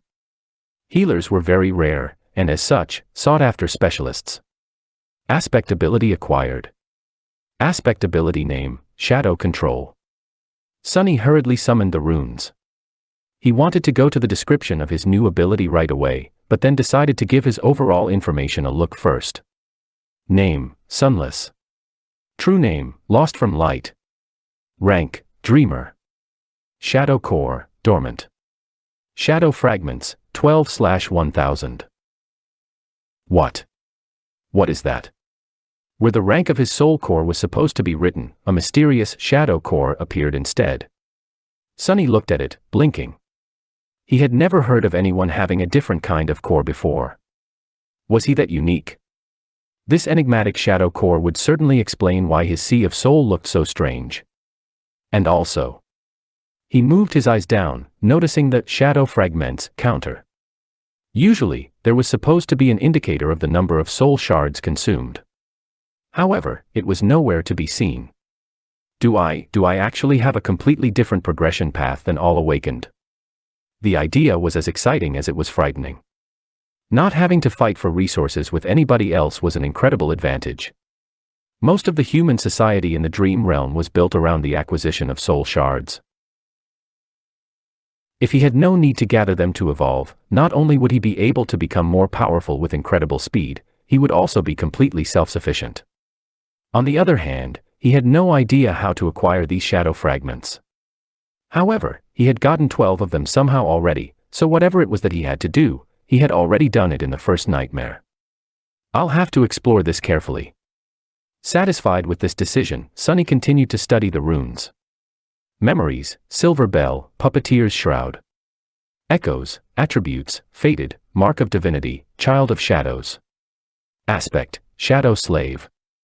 Aspect rank, Divine. Aspect abilities, Shadow Control. Aspect ability description, your shadow is more independent than most. It is an invaluable helper. What is that supposed to mean? Sunny held his breath and began to read the description again, but at that moment, a new set of runes appeared just below it. Simultaneously, the spell's voice resounded in the black void. All power has a price. You have received a flaw. Your flaw is... Sunny read the runes, and his eyes widened in horror. Oh, no. No, no, no. Chapter 17, 3 Simple Words. He closed his eyes, then opened them again, hoping that the runes would disappear. Please, be gone. Please. But the runes were still there, shining slightly, as though mocking him. Flaw, clear conscience. Flaw description, you cannot lie. Sunny stared at these 3 simple words, feeling like there was a bottomless abyss opening right beneath his feet. The spell, which was usually frivolous with its descriptions, decided to be straight and on point this time. There were only 3 words. They left him no room to maneuver. Can't lie. I can't lie. Me. How am I supposed to live if I can't lie? Sunny's very survival was predicated on his ability to deceive and outsmart other people. Even the spell itself congratulated him on his treachery. Without the ability to lie, he wouldn't be able to achieve anything. Not to mention, his heart suddenly felt as though it was about to stop. If he could only tell the truth, how was he supposed to hide his true name? Wouldn't anyone be able to turn him into an obedient slave by simply asking a couple of innocent questions? Sunny was about to scream and curse, but at that moment, the spell spoke again. Wake up, lost from light. The black void spun and disappeared. Sunny opened his eyes. The armored ceiling of the police station's vault hung above him. No one would call its aesthetics beautiful, but to him, it was the most majestic sight. Only now did he realize how much he had missed the real world. It was safe and familiar. There were no monsters or slavers. Well, at least officially. There was no constant fear of torturous death. It was home. In addition, Sunny felt incredible. The cold that had crept deep into his bones during the nightmare was gone, taking with it all the pain that his wounded body had been enduring day after day. His feet and wrists were not in agony, his back had forgotten the bite of the whip, and he could even breathe without feeling the sharp edges of his broken ribs cutting deeper and deeper into his lungs. What a blessing. The sudden disappearance of pain, coupled with the new vitality that permeated his body, almost made Sunny cry. I really survived. He slowly looked down and then froze, breathless. On a cheap plastic chair placed beside his reinforced medical bed sat the most beautiful woman he had ever seen. She had short, raven-black hair and icy blue eyes. Her flawless skin was smooth, supple, and as white as snow. Actually, this was Sunny's first time meeting someone as pale as he himself was. However, while Sunny's pallor looked strange and unhealthy, the beautiful stranger was nothing short of striking. The woman seemed to be in her late 20s. She was wearing a dark blue uniform with silver epaulets and black leather boots. The jacket of her uniform was casually unbuttoned, revealing a black tank top beneath. Currently, she was stretching her arms above her head, clearly bored and sleepy. The gesture forced the thin fabric to tighten, provocatively accentuating her full breasts. Mesmerized, Sunny almost missed the fact that there was a shoulder insignia on the woman's left sleeve. There were 3 stars on it. 3 stars, huh, he thought, distracted. 3 stars means an ascended, huh, yeah. Wait. An ascended. But before Sunny could fully digest the meaning of this word, he realized that the woman was staring at him, too. What are you looking at? She said, not a gram of humor in her voice. Sunny blinked a couple of times, embarrassed, and quickly came up with an excuse. Then he opened his mouth and answered, your breasts. A second later, his eyes widened in absolute horror. Because he wasn't planning to say those words at all.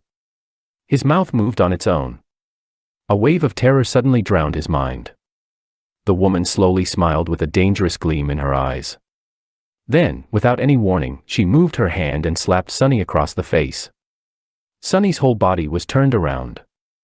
If it wasn't for the restraints holding him in place, he would have probably flown off the bed. For a moment, he even saw stars. But it could still be considered getting off lightly. An ascended, the woman was an ascended. She could have torn his head clean off with a flick of a finger. Why did he have to offend someone so powerful, of all people? Meanwhile, the woman cleared her throat and crossed her arms. Are you awake now? Sunny held his numb cheek and carefully nodded. Good. Let me give you a piece of advice, don't just say anything that comes to your mind. Especially to girls. It's not like you haven't seen a girl before, right? Say thank you. I definitely will not. Sunny thought. But instead, his mouth moved on its own, and he said, I've seen plenty, but no one as beautiful as you. Then he flinched back, his face as red as a lobster. The woman stared at him for a few seconds and then burst into laughter. I see you haven't met a lot of awakened then. By awakened standards, I'm below average. Sunny glanced at her with doubt. The woman shook her head. As your soul core develops, the body gets rid of all its imperfections. So it's hard to find an unattractive awakened, especially among the stronger ones. Live long enough, and you might just become a flower boy yourself. Then she gave him a thorough look and added, well, maybe. In any case, since you're awake, welcome back to the land of the living. Congratulations on surviving your first nightmare, Sleeper Sunless. Sleeper Sunless. That was how people would address him now, at least in the short span of days until the winter solstice. After that, he would either return from the dream realm as an awakened or not return at all. It felt strange to have a title put before his name. In the past, Sunny was rarely even addressed by name. People mostly called him things like boy, punk, brat, or hey, you. But now he even had a title. Sleeper Sunless. Actually, the correct term was dreamer. But humans had their own set of words for those infected by the nightmare spell. Carriers who had just finished their first nightmare were called sleepers because of how they interacted with the spell. Basically, once his spirit enters the spell, his body was going to fall into slumber. That slumber would continue for days, weeks, or even months, however long it takes him to escape the dream realm. Hence the term sleeper. Once he escapes and becomes an awakened, he would live his life normally during the day and return to the dream realm every time he falls asleep. The awakened were called the same by the spell and the humans. That word was also sometimes used as a general term for all carriers. Then, if he were to decide to enter a second nightmare and manage to survive, he would become an ascended. People called them masters. Masters could enter and exit the dream realm as they wished. Some even chose to never come back there at all. More than that, they traveled between the worlds physically, not just in spirit. And then, above the masters, there were saints, those who had conquered the third nightmare and earned the right to call themselves transcendent. They were as powerful as demigods, and even more rare. Not only could they travel between the real world and the dream realm, but they could also take others with them. But coming back to masters. The beautiful woman stood up and approached the reinforced medical bed. With practiced moves, she began to undo the restraint holding Sunny in place. I am Ascended Jet. You can call me Master Jet. These past 3 days, I was on watch duty due to your nightmare. Right. Before I fell asleep, the policeman told me that an awakened would arrive in a few hours to monitor my condition. To kill the nightmare creature if I die and let it through. Sunny was unwilling to open his mouth, terrified that all sorts of truths would come spilling out. But there were things he simply had to know. Master Jet. I have a question. Go on. Why would a master be put on watch duty? Isn't it below your pay grade? Jet gave him a dark look. You're smarter than you seem. Recently, there were a lot of gates opening in this sector. Most of the local awakened are either wounded or occupied with the cleanup. Or dead. It's always like that close to the winter solstice. She opened the final restraint and took a step back. Plus, there's not a lot of awakened who, like me, directly work for the government. It's by far the least lucrative or glorious career one of us can choose. Would you abandon wealth and fame to work abysmal hours and risk your life, fueled only by altruism and sense of duty?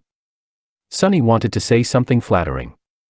Instead, he looked Master Jet right in the eyes and smirked. Of course not. I'm not an idiot. Damn this damn flaw. Damn. She stared at him with a humorless expression. Sunny thought that he was going to get slapped again. But instead, Jet smiled. See, I was right. You really are smart. Chapter 18, Absence of Light. Sunny was enjoying a hot shower. After their short conversation, Master Jet had sent him to clean himself, saying that he reeked of nightmare. The unnatural slumber of the spell would slow down the body's metabolism, and the medical apparatus he had been strapped into was supposed to take care of the rest, but he was still asleep for 3 whole days.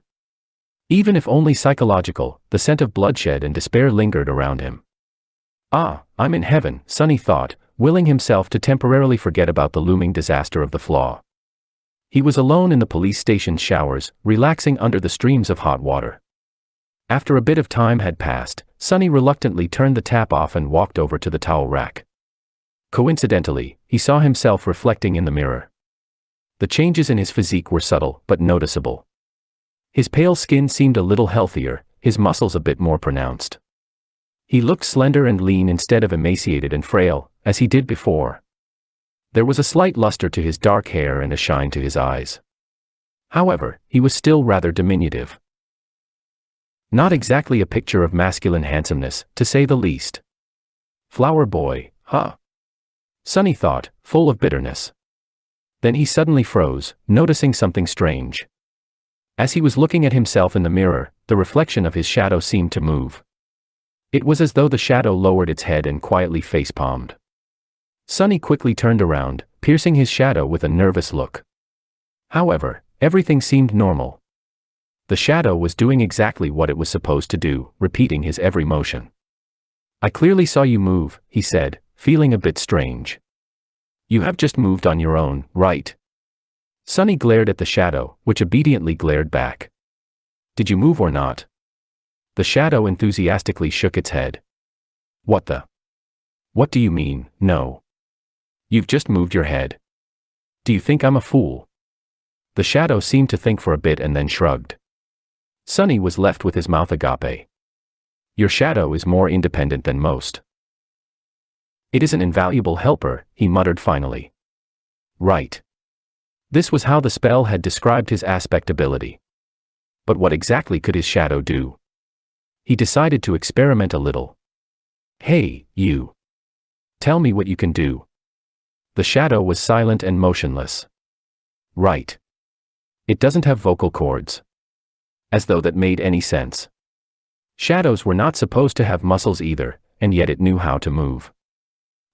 Show me. No reaction.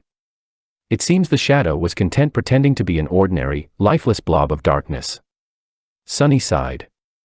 I'm doing this wrong. Independent or not, the shadow was still a part of him.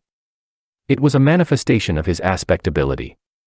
So instead of asking the shadow, he really should have been asking himself. Not going to talk, are you?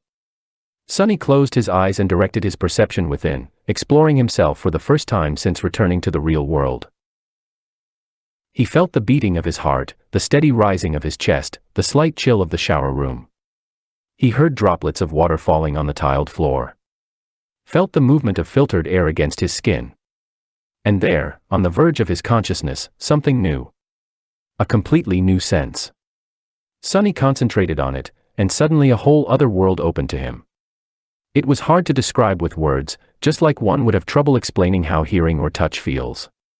It was as though he could communicate with vast forms that crowded around him and receive an understanding of both their own shape and the surrounding space, guided by the different degrees of pressure they exerted on his mind and each other. That understanding came naturally and instantaneously, like an instinct. These forms were shadows. And among them, one, not the largest one, but the deepest, didn't feel like an external entity.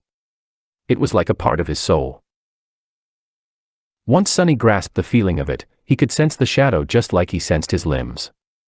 The only thing was that his limbs were made out of flesh, and the shadow was made from the absence of light. Sunny opened his eyes and looked at the shadow. Then, with a thought, he willed it to raise an arm.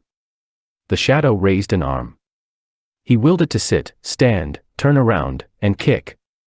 Then he willed it to change shape, turning into a circle, then a line, then a monster. And finally, back to his own silhouette. The shadow was mercurial and fluid, like water. The only constant was its size. How about that? The shadow pouted, then reluctantly raised its thumbs. But how are you useful? He willed the shadow to strike the towel rack. It obediently moved and delivered a powerful kick. Of course, since it was just a shadow, its leg passed over the towels harmlessly, not even causing them to sway a little. Is that all you can do? In his mind, the image of shadow tentacles tearing the mighty tyrant into little pieces cracked and shattered mercilessly. It seemed he would not be competing with Shadow God any time soon. How regretful. The shadow looked at him with disdain. Then it shrugged and stopped moving altogether, clearly offended. Sunny sighed and took a towel off the rack. All right. I will explore it later. A few minutes after that, he was wearing a clean police-issued tracksuit and heading for the cafeteria. Master Jet was waiting for him at one of the tables, with 2 trays full of steaming synthetic food in front of her. Help yourself. Sunny glanced at the cheap gruel, which was not so different from the stuff he used to consume in the outskirts, and sighed. Somehow, he had expected his first meal after becoming a sleeper to be more lavish. Still, it was food. He sat down and began to wolf down the gruel ravenously. He was very, very hungry. In the process, his thoughts began to wander. Sunny stole a glance at Jet and wondered. The spell told him to find a master, and the next thing he knew there was a woman calling herself master right in front of him. He tried to imagine being an obedient slave to someone like her. Weird thoughts started to appear in his mind. You know what, Sunny, he thought with dark irony. Knowing your luck, this would be a perfect moment for her to ask. What are you thinking about? Sunny choked on the gruel. He felt his mouth beginning to open, and put all of his will into staying silent. A second passed without him saying anything. Then a weird pressure appeared in his mind, which soon turned into blinding pain. He endured it for a couple more seconds before giving up. "I was thinking that it would be a perfect moment for you to ask me about what I am thinking," he finally said. Jet gave him a weird look. "All right. Are you almost finished with your food?" Sunny nodded. "Then I'll begin. As per protocol, I am obligated to inform you of a few things. It is mostly a formality. First of all, concerning your nightmare." She glanced at him and sighed. "You are entitled to receive free psychological counseling. No matter what traumatic experience you have encountered, there is no shame in asking for help. Your mind is as important as your body, it's only right to keep it healthy. Are you interested?" Sunny shook his head. Jet shrugged and continued, "As you wish. You can also talk to me." Was it very hard? How could he answer? It was simultaneously much worse than I expected and exactly as bad as I expected. She nodded, satisfied with that explanation. "That's a good attitude. I won't pry any further. Us outskirt rats are way more resilient than people think." Sunny looked at her in surprise. "Master Jet, you grew up in the outskirts." She grinned. "What? You can't tell because of my exquisite manners and polished exterior." He blinked a couple of times, surprised. "I couldn't tell at all." After thinking for a while, he added, "Are there a lot of people like us among the awakened?" Jet's smile disappeared. "No. There's not. In fact, they can be counted on one hand." As expected. Odds were really stacked against people like them. That made the 3 stars on Jet's insignia even more exceptional. "One day, I'll be a master too. If she can do it, why can't I?" "So, what happens now? What else are you obligated to tell me?" Sunny had no idea what he was supposed to do after leaving the police station. The winter solstice was just several weeks away. Jet leaned back and answered, "That's basically it. There are some additional hoops to jump through, mostly having to do with your family, but, well, I've read your file, so I know it doesn't apply. The only thing left is to decide how you will be preparing for your first journey into the dream realm." She looked at her communicator and grimaced. "I must say, your luck is exceptionally bad. There's not a lot of time at all. First of all, you are free to do what you want. No one is forcing you to make a certain decision. That is to say, you can choose to prepare on your own, or not prepare at all. Party until the lights go out." Sunny was not very well versed in partying. However, I would advise against that. As a sleeper, you are also entitled to enroll in the Awakened Academy. You'll be provided with food, lodging, and a wide choice of preparatory classes. This late into the year, you won't be able to learn a lot. But it's better than nothing." She was silent for a few seconds, then added, "More importantly, you will get acquainted with most of the people who will enter the dream realm with you. Some of them might become your companions for life. And some may end up trying to end that life once we're inside the spell," Sunny added, reading between the lines of what Master Jet had said. "So, what do you say? Do you want me to take you to the academy?" Sunny thought about it. Strangely, his flaw was silent, not forcing him to answer one way or the other. "Is it because I haven't made up my mind yet?" Finally, he looked down at his empty tray, and made a decision. "Free lodging and food, you say?" "Yeah. I want to go to the academy." Chapter 19, Crossing the Bridge. Sunny was standing in front of the massive, seemingly indestructible red gates of the Awakened Academy. The academy was, in fact, a city within the city. It was built like a fortress, with a high wall made of hard alloy, deep moat, and numerous large-caliber turrets which were placed in certain positions to create a deadly air suppression dome. No nightmare creature, not even colossal titans, were supposed to be able to break through its defenses. It was a legendary place. Actually, many of the most popular webtoons, youth dramas, and novels took place right behind that wall. Adventures, rivalries, and romantic entanglements of the young awakened heroes were the mainstream theme of modern entertainment. Never in his wildest dreams did Sunny imagine actually becoming one of these heroes. Of course, how things really were differed a lot from how it was portrayed in the media. More than that, he had only 4 weeks to spend here before venturing into the dream realm. Even if he wanted to, there was not enough time for any type of entanglement. And he definitely did not want to. He had to learn how to survive, not waste time on such nonsense. The snow was slowly falling to the ground. It was cold and silent in front of the academy gates. Except for Sunny, there was only one other person, another new sleeper, if he had to guess. It was a tall, slender girl of around his age, with clear gray eyes and a detached look on her face. She had strange, silver-white hair that was cut short and neatly parted to the side. Just like him, she was dressed in a police-issued tracksuit and had no personal belongings with her. On her head, there was a pair of old-fashioned headphones. She was calmly listening to music while they waited. There was a certain vibe to the silver-haired girl. It was sort of, as though she was apart from the world. She looked confident and self-sufficient, but also a bit lonely. Sunny wasn't going to start a conversation. Who knew what kind of situation he would put himself in due to that damn flaw? It was better to keep to himself. He glanced at the girl and sighed. I wonder what flaw she has. Finally, the gates began to open. The giant, ridiculously thick sheet of reinforced metal slowly descended, creating a long bridge. Sunny looked ahead with grim determination. Master Jet's parting words echoed in his mind. On their drive to the academy, Sunny didn't speak much, looking at the sights of the city that were flying past the window of Jet's personal transport vehicle. Actually, it was his first time sitting in a PTV. Most people in the city couldn't even dream about getting a license and purchasing a vehicle like that, having to do with public transportation. He had ridden in the back of a police cruiser once or twice, but that was a completely different experience. At some point, Master Jet looked at him and said, "Since we both come from the outskirts, I'll give you 3 pieces of advice. Whether you listen to me or not is your business." Sunny turned his head, waiting. First, once you're registered in the academy, they'll offer you psychological counseling again. There will also be a valuable reward for sharing your experiences in the nightmare and the details of your appraisal.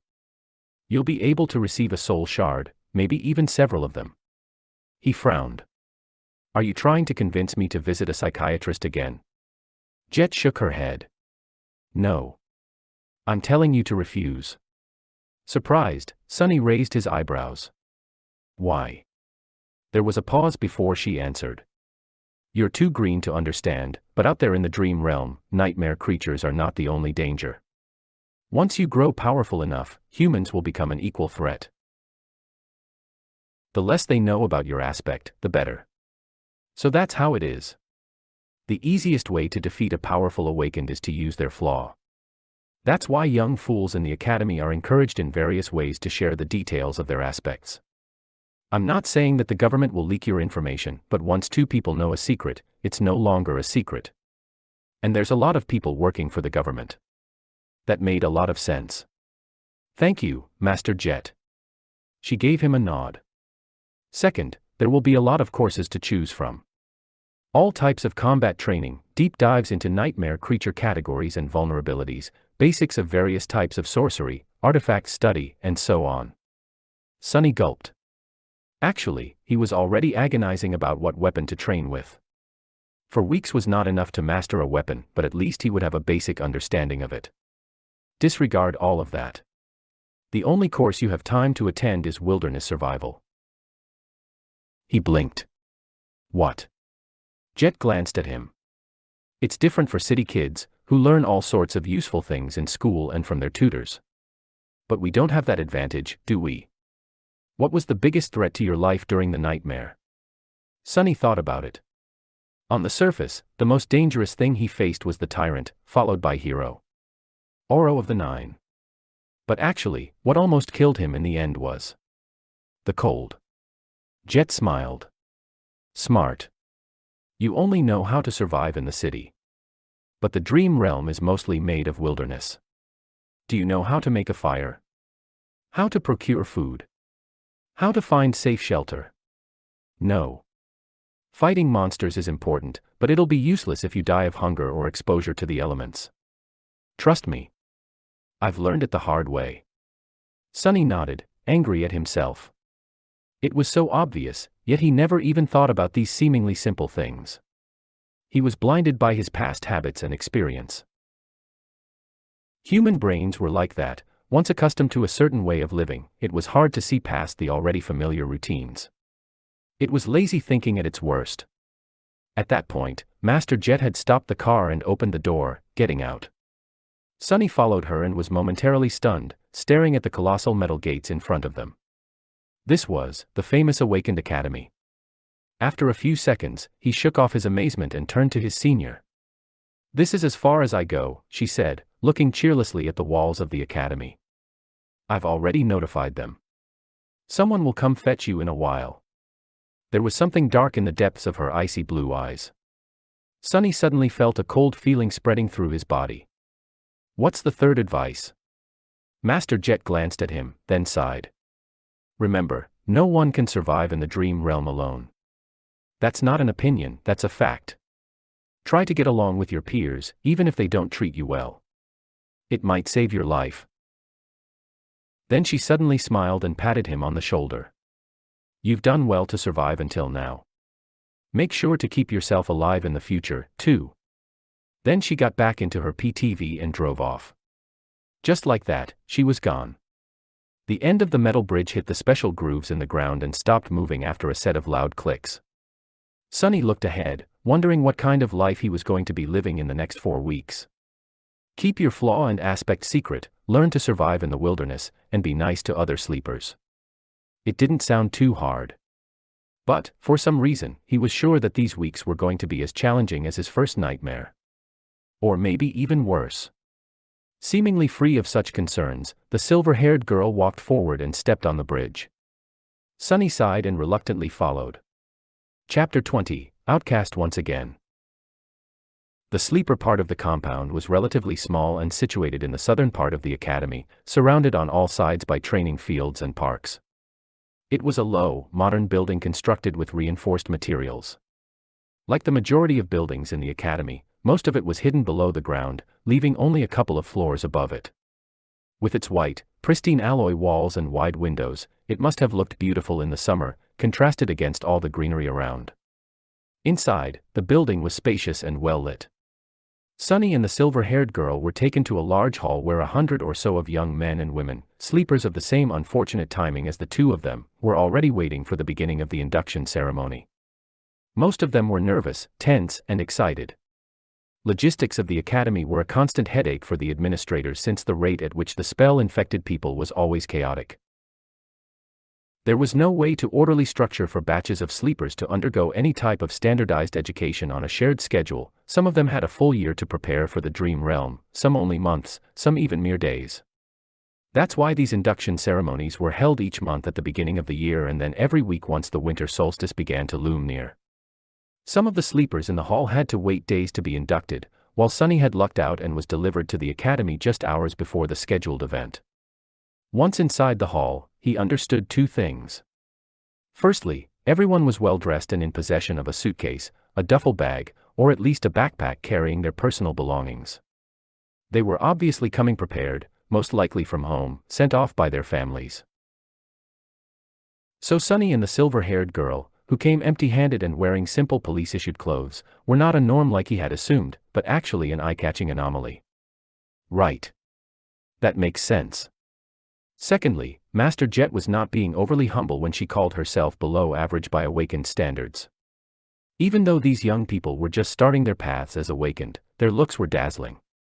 Everyone was handsome, beautiful, and radiated health. He swallowed. Still, I feel like none of them compare. She might not be as perfectly shaped, but I don't know, she has a presence. It's like shadows become deeper and the temperature drops by a couple of degrees when she's in a room. Was this the difference between a sleeper and a master? But all of these thoughts were just him trying to postpone the inevitable. Sunny already knew that he was in for a wild ride. Because he could not lie, and all of these excited youths, regardless of their clothes, gender, and looks, wanted to do one thing. Talk. Every one of them wanted to talk with fellow sleepers. They wanted to discuss their nightmares, their future journey into the dream realm, and everything in between. They wanted to ask questions. They wanted to be asked questions. They wanted to discuss something important or just chit-chat about stupid things. Everyone wanted to share. It's a nightmare. Sonny moaned, disturbed and fearful. I'm doomed. Then, with a bit of grim determination, he gritted his teeth and slowly exhaled. Just think about it as a continuation of your trial. You survived the Black Mountain, so you can survive this, too. He had faced heroes, villains, monsters, and even gods. Was he going to be afraid of a bunch of teenagers? He might have underestimated how scary teenagers can be. In half an hour, pretty much everyone in the room hated his guts. After a short series of conversations, Sonny had acquired a reputation of an obnoxious, foul-mouthed pervert. This reputation was quickly solidified. He was slapped a few times and even punched once. He also discovered a couple of new things about his true self, namely, that deep down inside he was apparently rude, arrogant, and more than a little bit lustful. The conversations went something like this: look at all these young people. How many do you think will return from the dream realm? How many will perish? What do you think our own chances of survival are? I don't know, but I'm pretty sure that a pompous fool like you will die first. Or, I even received an armor-type memory in my nightmare. It's an enchanted robe. Would you like to see? Actually, I would prefer to see you without a robe. Or, then those lowlifes began to rob the bodies. It was disgusting. They even took their shoes. What kind of degenerate would take a dead man's shoes? I once killed a man and took his boots. They were nice boots. What? You killed someone just for a pair of boots? Of course not. There were other reasons. I also took his cloak. Once again an outcast, Sonny was eventually left alone. People seemed to be avoiding him. Unperturbed, he found a quiet corner and stood there, glad that no one wanted to talk to him anymore. His face hurt, and there was blood dripping from his nose. Being ostracized from a group was nothing new, but it still stung. However, he was smiling. Because in the process of turning the whole batch of sleepers against himself, Sonny had discovered something vital. He learned how to control his flaw. Once asked a question, he could not keep quiet. He also couldn't lie. However, after a lot of experimentation, Sonny had found out that with a bit of practice, he could influence the exact way the truth eventually came out. It was like this: after receiving a question, his mind automatically produced a truthful answer. After that, the flaw would force him to say that answer aloud. Refusal to speak would result in the buildup of pressure, then piercing pain. The longer he kept quiet, the worse the pain would become. Eventually, he would have to surrender and reveal the truth. However, in these moments between receiving the question and surrendering to the pain, the actual wording of the answer could be changed. The more it strayed from the initial thought, the more resistance he would meet, once again in the form of pressure, then pain. It still had to be truthful, but it didn't have to be so stark. For example, if Master Jet were to catch him staring again and ask what he was looking at, instead of embarrassing himself, Sonny would have been able to endure a bit of pain and simply say, "You." That would still be the truth, however, the result would be entirely different. Hidden in the corner, Sonny grinned as he observed the sleepers. This is good. This is great. This is something I can work with. After all, one didn't have to lie to deceive a person. Sometimes, truth was the best material for creating deceit. If used with a certain devious type of intelligence, truth could be as misleading as lies. For example, in one of his previous conversations, Sonny had confessed that he had once stolen boots from a dead man. The other guy was horrified and asked if he had really killed someone just for a pair of boots. The answer the flaw forced him to give was that there were other reasons and that he had also taken the man's cloak. The true reason for killing the veteran slaver was that he had whipped Sonny a few hours prior. Besides, he was already dying. The cloak had nothing to do with the killing itself. However, the wording of the answer created an impression that it did. Thus, two truthful statements, when put together, created an effect akin to a lie. This was just a simple example. With a lot of effort and intense thinking, Sonny could create other types of manipulative truths. It was going to be extremely difficult and risky, but it could be done. He just needed a bit of luck. It was time to put his theory to practice. Sonny didn't forget what his main goal was: to make sure that no one ever finds out his true name. To achieve that, he had to create an impression that he was the most pathetic, weak person in this whole building. Someone who would never receive a positive appraisal, let alone a divine aspect and a true name. However, since this would be a lie, he couldn't just go and say it. So how was he to convince everyone that he definitely did not have a powerful aspect and an impressive record with the spell? His eyes fell on a particular group of sleepers. There were 5 or 6 of them, gathered around a tall, confident young man. The young man had brown hair and a gentle, handsome face. His eyes were green, with a hint of friendly humor. His posture, figure, and attentive gaze betrayed someone who went through extensive training. Everything about the young man screamed of nobility and strength. Just at that moment, one of his companions was saying with a tone of amazement, "Ascended. You have received an ascended aspect." "What? What was your appraisal?" The young man smiled humbly. "Oh. It was excellent." Sunny stopped in front of the group, as though by accident. After hearing the young man's answer, he frowned and looked at him with disdain. Then, with a voice full of utter bewilderment, Sunny said, "Ascended, excellent. That's it. What's the big deal?" Chapter 21, First Performance. His words hung in silence. The sleepers looked at Sunny with a hilarious assortment of emotions, ranging from bewilderment to shock. The young man with humorous eyes just smiled politely. To be honest, getting an ascended aspect during the first nightmare was extremely rare. He was certainly someone special, maybe even outstanding. Actually, despite their apparent differences, the young men somehow reminded Sunny of Hero. Oro of the Nine. There was a special type of calculating coldness hidden deep inside their eyes. He had encountered such people before, mostly among the veterans of various street gangs in the outskirts. They simply called this type of coldness murder math. Basically, it was a habit experienced fighters developed. No matter where they were and what mood they were in, there was always a sober part of their minds constantly calculating the most efficient way of killing the person in front of them, just in case such need arises. Ugh. Why do I have to antagonize someone like that, of all people? But Sunny really had no grounds to complain. After all, he brought this on himself. After a few seconds, one of the young man's companions finally blinked and said, Friend, you must not know a lot about the spell. Caster's results are truly remarkable." Then, with a furtive glance at the remarkable caster, he added, "He is a legacy, after all. An actual, living and breathing descendant of an awakened clan." Sunny re-evaluated his opinion of the humorous young man. Legacies were known to be trained for their eventual entrance into the spell from the moment they could walk. For them, being infected was a certainty instead of a possibility. They were extremely formidable people. Just great, he thought bitterly and made his frown deepen. Are you trying to pull a prank on me? You call this remarkable? The bewilderment in the eyes of these sleepers was slowly being replaced by hostility. Listen, friend. If you don't think that an ascended aspect is remarkable, then please share with us your own amazing results. What, pray tell, was your appraisal? Caster himself was still keeping quiet and smiling. However, his defenders were growing restless. This was exactly what Sunny wanted to happen. He smiled with utter contempt. I would let you know, my appraisal was, it was glorious. Yes, glorious. And the aspect I acquired was of the divine rank. After that, he received a number of strange looks. No one had ever received a divine aspect before, so, of course, they were starting to think that he was a lunatic.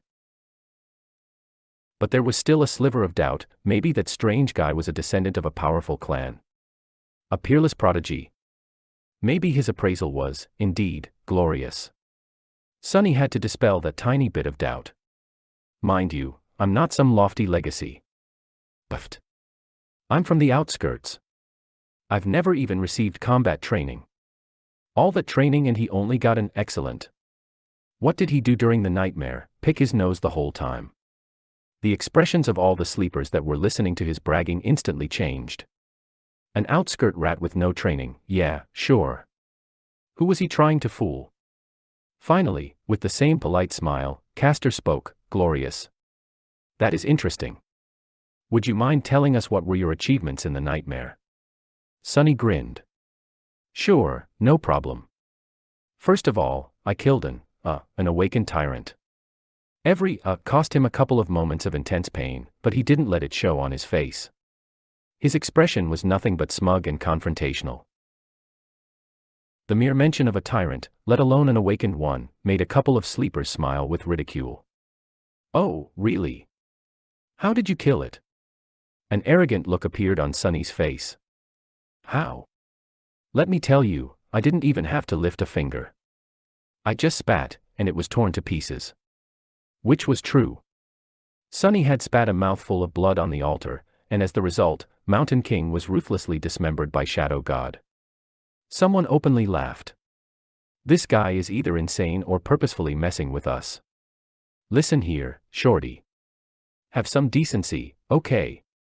Who would believe such a lie?" Sunny was genuinely angry. He wanted to retort, saying that he wasn't short. But he couldn't. Because that would be a lie, damn it. So, instead, he just gritted his teeth and said with a voice full of outrage, "I can't answer that, because it's not a lie." "Are you really insisting that you had killed an awakened tyrant, a tyrant? And with a bit of spit no less?" Sunny knitted his brows. "That's the truth." More laughter followed. "Crazy bastard. He actually believes in his own crap. Insane, he's insane." Unexpectedly, Castor stopped his companions. "Guys." After the laughter quieted down, he asked in a friendly manner, "What else did you achieve?" "What? That wasn't enough." Sunny raised his chin. "Let me think. Oh. I also killed an awakened swordsman." "Really? How did you do that?" Acting as though he was a little bit embarrassed, Sunny looked down. Actually, that time I had to lift a finger. I even had to shake it a couple of times. That was enough to kill him, though." He was holding the silver bell between his fingers, which led to Hero being attacked and eventually killed by the tyrant. So, technically, all his statements were true. What a crackpot. Ha! Can you believe this idiot? Poor bastard. Not only is he weak, he's also lost it. Castor gave his companions a long look and then turned to Sunny. "Anything else?" Sunny blinked. "Time for the finishing touch." "Something else?" Well. Oh, right. I communicated with a bunch of gods, even though they were all dead. I made one of them wake up. He gave me a blessing. I was blessed by a god, do you all understand?" The sleepers were silently shaking their heads or looking at him with pity. Castor sighed. "I see. Well, in comparison to your achievements, mine do look rather average. Thank you for sharing with us. I hope you'll be as successful once we enter the dream realm." Sunny smiled with a look of smug superiority on his face. "You better believe it." With that, he turned around and walked away. Ah. That's a job well done. He was pretty sure that after this performance, no one would ever believe that he actually had some kind of a powerful aspect or did anything worthy of notice during the nightmare.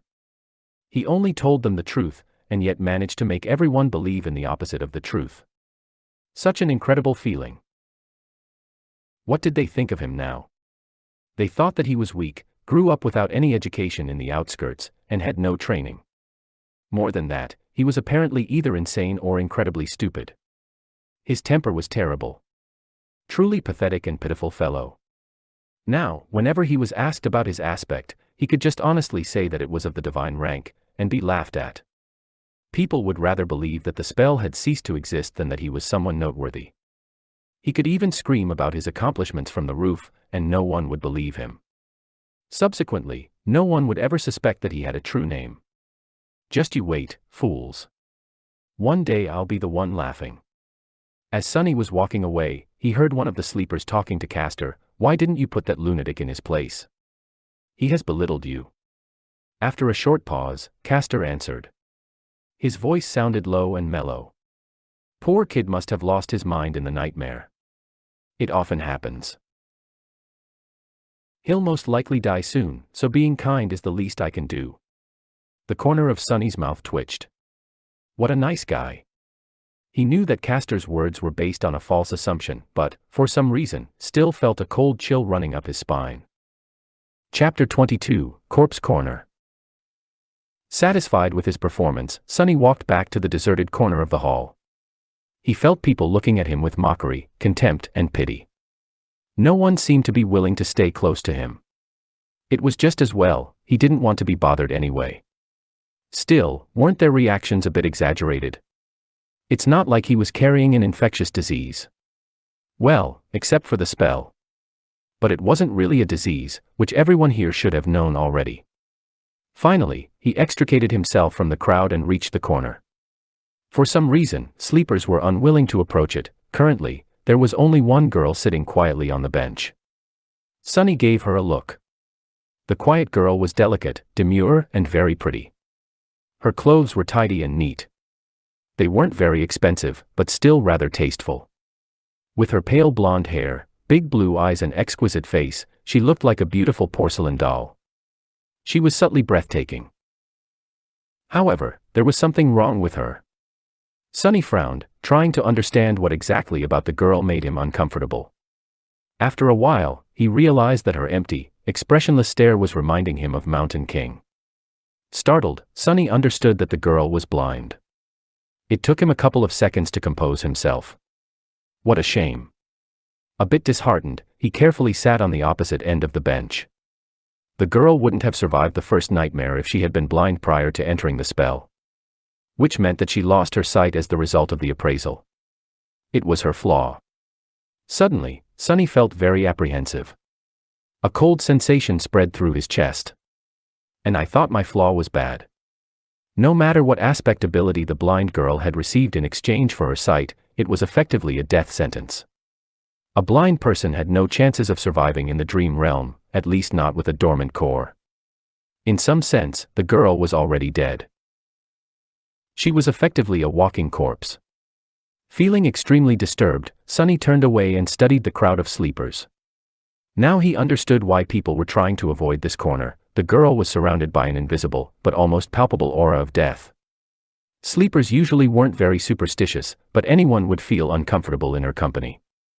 Armed with this knowledge, Sonny suddenly saw a pattern in how the young people in the hall were grouped. Instinctively, they all tried to stand close to those of their own circumstance. At the far end of the hall, closest to the stage, were one or two small groups. People in these groups were distinct from the rest of sleepers. They were all confident, calm, and had an air of readiness.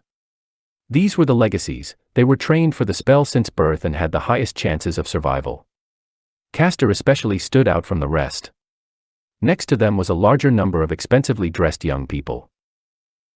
They were lively and excited, and only a little nervous. They were the scions of rich and high-ranking citizens. Their training was pretty good since such families had ample funds to hire private tutors, even awakened ones. Their chances of survival weren't bad. Then there was the largest part of the crowd, which consisted of kids from middle-class families.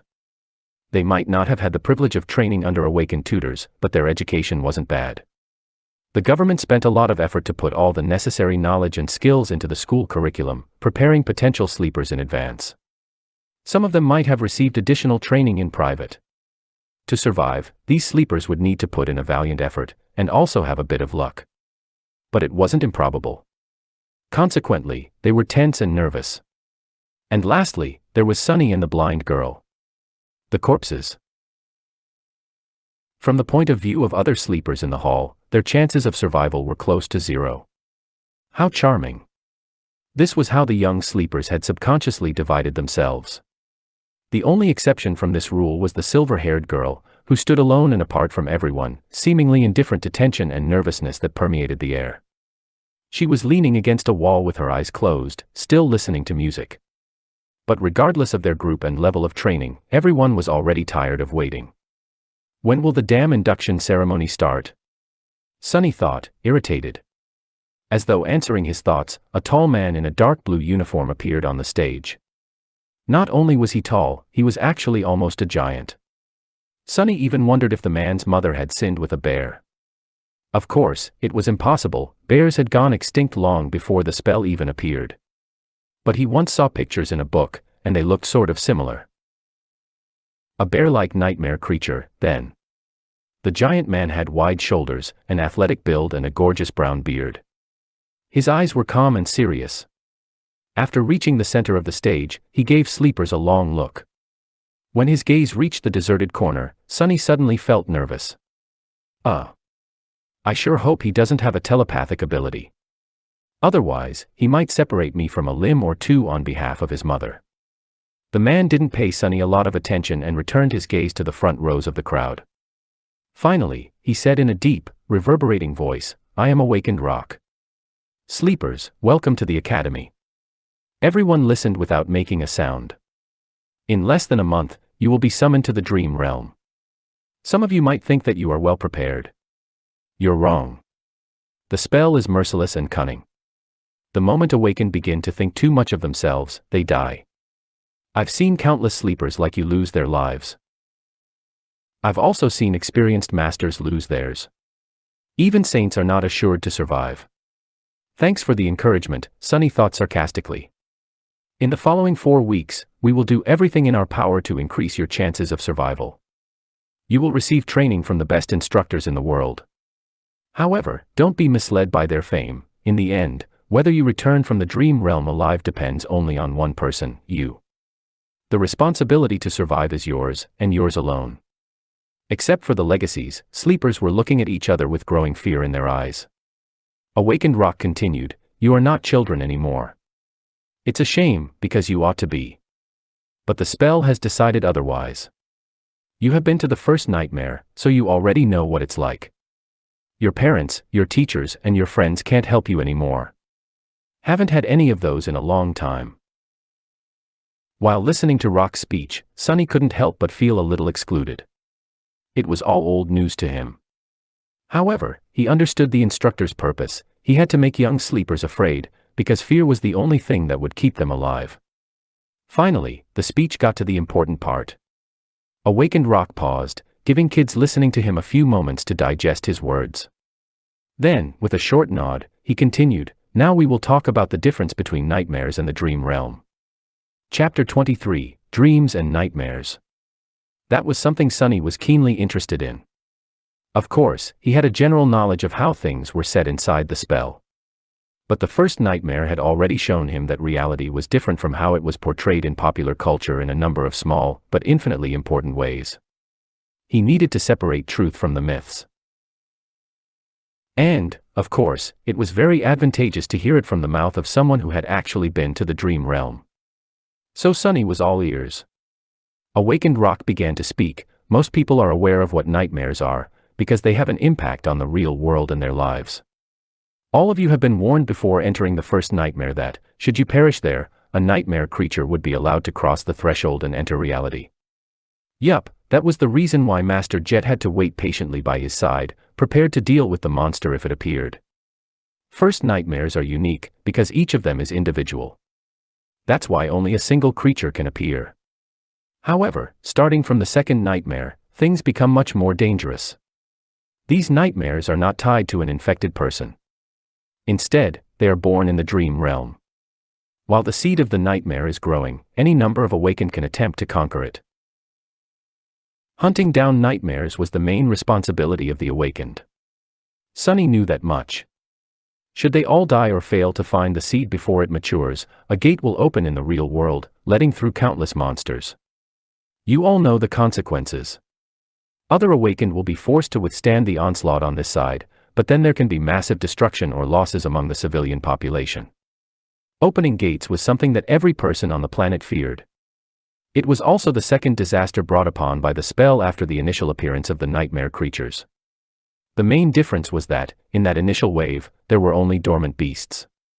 However, gates had ranks of their own, and any type of creature could potentially step through. Not long before Sunny was born, a rank 5 gate opening left a whole continent uninhabitable. Luckily, high-rank gates were very rare. Awakened Rock's voice grew solemn. So it is not wrong to say that the purpose of the awakened is to enter the dream realm, seek out maturing nightmares and close them before any harm could befall the real world. From this, you can see that the dream realm and the nightmares are connected, but are not one and the same. If nightmares are the destination, then the dream realm is the road. But it is also so much more. Very romantic. Does Awakened Rock have poetic inclinations? Simply put, the dream realm is a world. It is vast, mysterious, and mostly unexplored. It is also dead. There is no life out there except for the nightmare creatures, corrupted ecosystems, and now us. But it wasn't always dead. We can tell that once, a long time ago, the Dream Realm was home to several primitive civilizations. There are a lot of ruins buried in its soil. From what Sunny knew, those lost civilizations were not really primitive, it's just that their development was centered around soul cores and mysticism as opposed to technology. So, basically, miracles and magic. What were their names? How did they fall? No one knew. Maybe they were destroyed by the spell. We don't know if the Dream Realm exists inside the spell as one of its illusions, just on an unimaginably larger scale, or if it's real, with the spell only serving as a pathway between two realities. However, we do suspect that the illusions conjured up inside the nightmares are based on its history. They are replicas of past events, somehow reconstructed from the depths of time. So, there might have been a real slave caravan on that Black Mountain once, a long time ago. Sunny remembered how time seemed to move in reverse at the beginning of his nightmare. He thought about how things would have ended up without his involvement. Did the nameless temple slave perish in Mountain King's Maw with the rest of the caravan? Somehow, he felt that the nameless slave was not that simple. Otherwise, why would the spell remember him? And what about Hero? Was he able to escape? I wonder. There are 4 main differences between the Dream Realm and the nightmares. Firstly, it doesn't have a story. There is no predetermined conflict you are forced to resolve. You can move freely and explore, provided that you have the strength to stay alive in the wilderness. Most people tend to stay close to one of the human citadels. That's good to know, Sunny thought, unconvinced. Sure, there were no predetermined conflicts in the Dream Realm. But with his fated attribute, he was pretty certain to end up in some kind of trouble. So that freedom Awakened Rock had mentioned was relative in his case. Meanwhile, the instructor continued, secondly, as I have already mentioned, there are no people in the Dream Realm except for those who came from the real world. There are only monsters. Some of them can mimic human appearance, though, so be mindful of that. Sunny felt cold sweat running down his back. Nightmare creatures mimicking humans. So creepy. Since when was that a thing? Why hasn't he ever heard about it? He stole a glance at the legacies standing in the first row and noticed that they did not show any sign of surprise. So, they knew. Thirdly, unlike the first nightmare, no nightmare creatures will appear in the real world if you die in the Dream Realm. It may sound cruel, but that's a good thing. Awakened forces are already spread thin.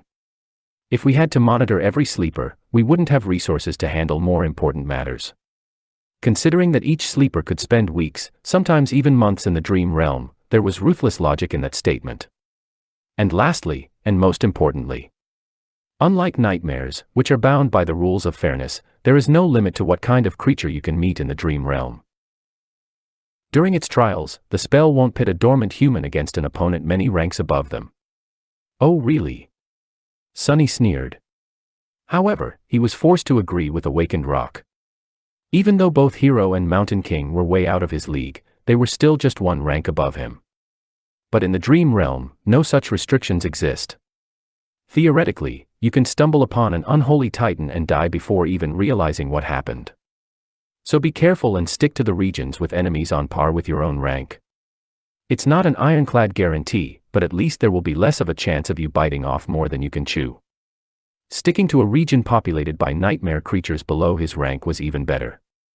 That was exactly what Sunny was planning to do. Awakened Rock paused for a few moments, studying the faces of sleepers in front of him.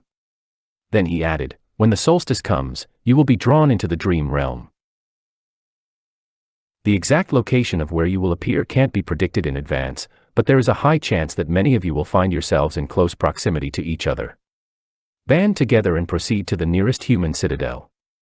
Each citadel is built around a gateway. Once you reach it, you will be able to return. Gateways were special portals that served as exit points from the Dream Realm. Once sleepers reached such a portal, they would be able to escape back to reality and become awakened. Their core would evolve, and they would also receive a second aspect ability. After that, they would return to the Dream Realm each time they fell asleep. If you can't locate or are unable to reach the nearest human citadel, search for an unclaimed gateway.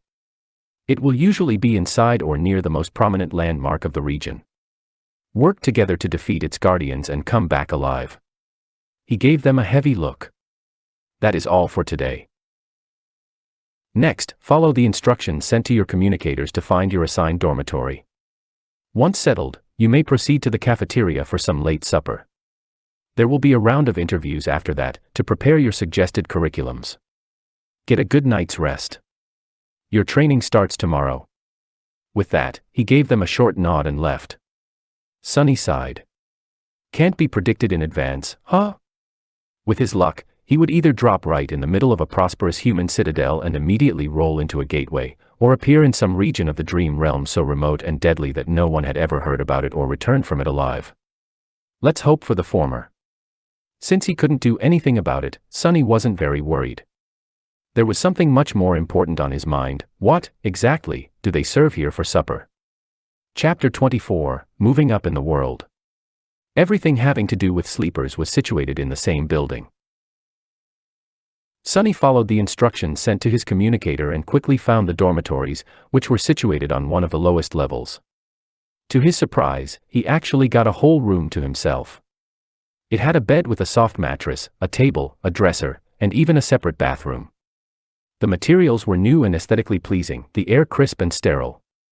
It was warm inside, and the outer wall was equipped with a hidden screen that seamlessly imitated a wide window, opening to a picturesque vista of a snowy park. There were even several sets of clothes with the Academy emblem provided to him for free. How extravagant, Sunny thought, a little stunned. Rationally, he understood that such an arrangement was not really luxurious. However, to him, who grew up wandering the outskirts, this room was like a palace. He scratched his head. Looks like I've made it. Sunny glanced around, then winked at his shadow and smiled. I guess we're moving up in the world, huh?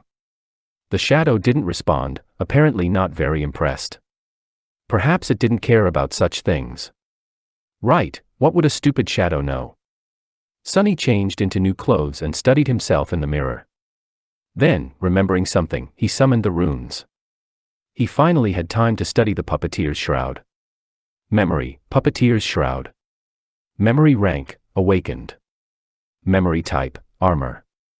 Memory description, a worm of doubt once found its way into a righteous king's heart. With time, the king was devoured from inside and became its puppet. A lifetime later, the puppeteer worm escaped from the king's dead body, leaving behind a cocoon of black silk. No one knows where it went. However, once people dared to approach the silent castle, they found the silk among the mountains of gnawed bones and fashioned it into an armor. Sunny made a sour face. That is not that terrifying. Yeah. I'm not creeped out at all. Come to think of it, the first creature he killed was called a larva. If he were to assume that Mountain King was a mature puppeteer worm, and already a tyrant, then what the hell would it transform into after becoming a moth? No, it's better not to think about it. With a sigh, he summoned the puppeteer's shroud. Thin black threads immediately appeared around his body and wrapped it into a set of armor.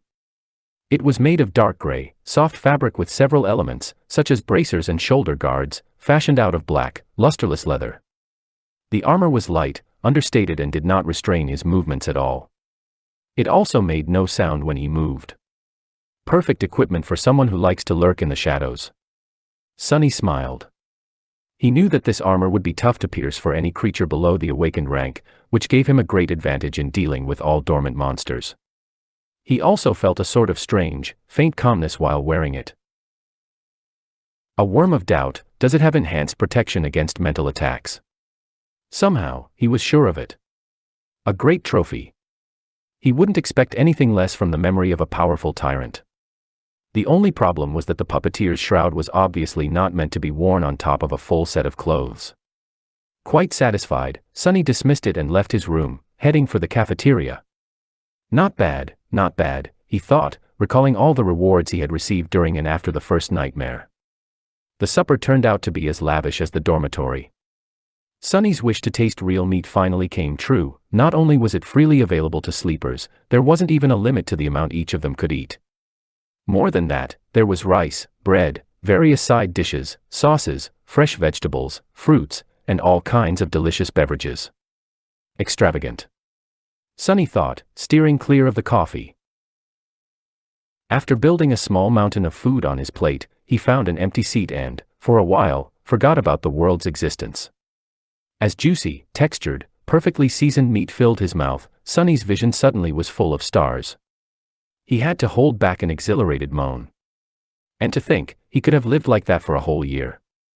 Damn spell, why didn't you infect me a few months ago?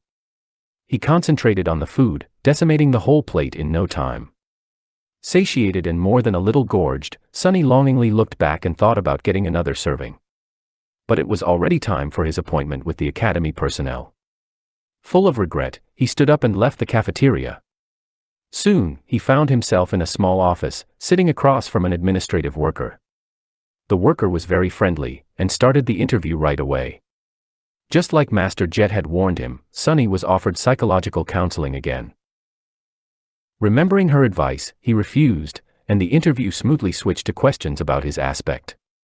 He didn't want to give up information about his abilities, but also knew that he had to tell the worker something.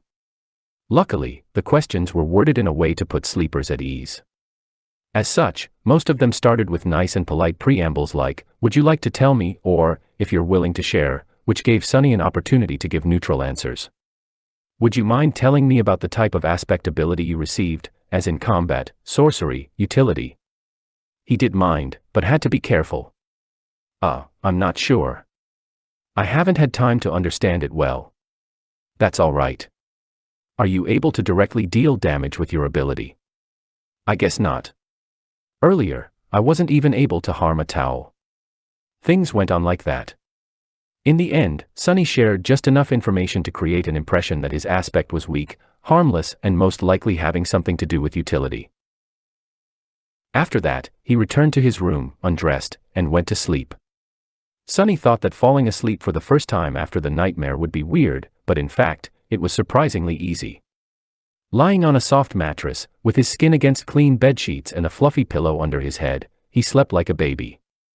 Early in the morning, Sunny washed up in his private bathroom and, bursting with energy, hurried to get breakfast in a happy mood. The cafeteria was a bit crowded.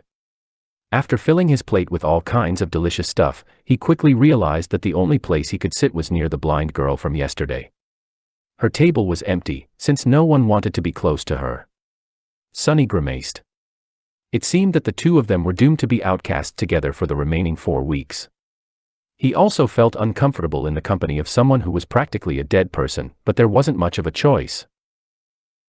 Losing his good mood, he sat at the blind girl's table and gave a precursory nod to the social worker who was helping her get around. After that, he tried to pretend that they didn't exist and concentrated on his food. However, before he could finish, a sudden commotion drew his attention. "What's going on?"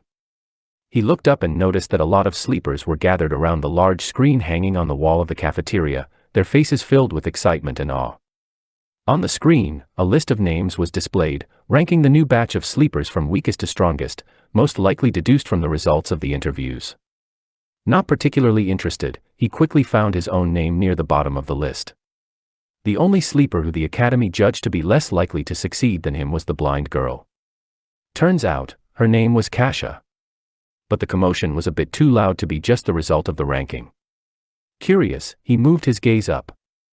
The sleepers were restless. How can this be? I'm not seeing things, right? What kind of a monster is she?" Castor was placed in second place.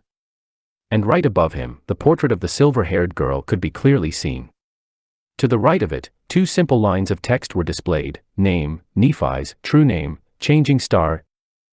Chapter 25, Wilderness Survival. So, the silver-haired girl, Nephi's, also received a true name in her first nightmare. To get his own, Sunny had to deal with Hero and Mountain King while possessing a completely useless aspect, an impossible feat that seemed to have pleased the spell very much. I wonder how she got hers. Sleepers in the cafeteria were struck dumb by the revelation of this achievement. They were staring at the screen with astonishment, fear and admiration. Listening to their excited whispers, Sunny felt a childish desire to scream, "Me too.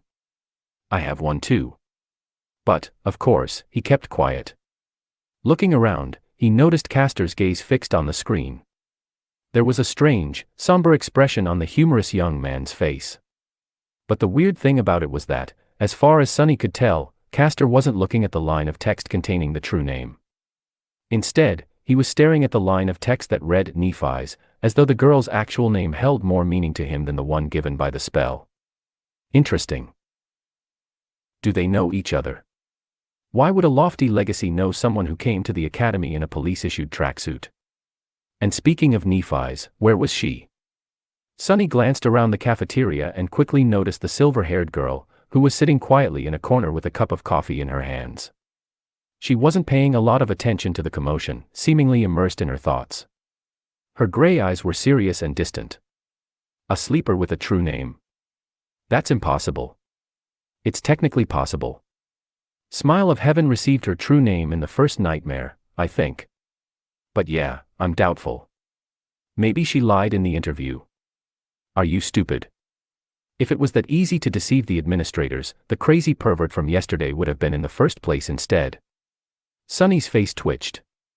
Crazy pervert, huh? Well, why don't we just ask her? Suddenly, there was a deafening silence in the cafeteria. Following the suggestion, sleepers stopped talking and turned around, staring at Nephi's.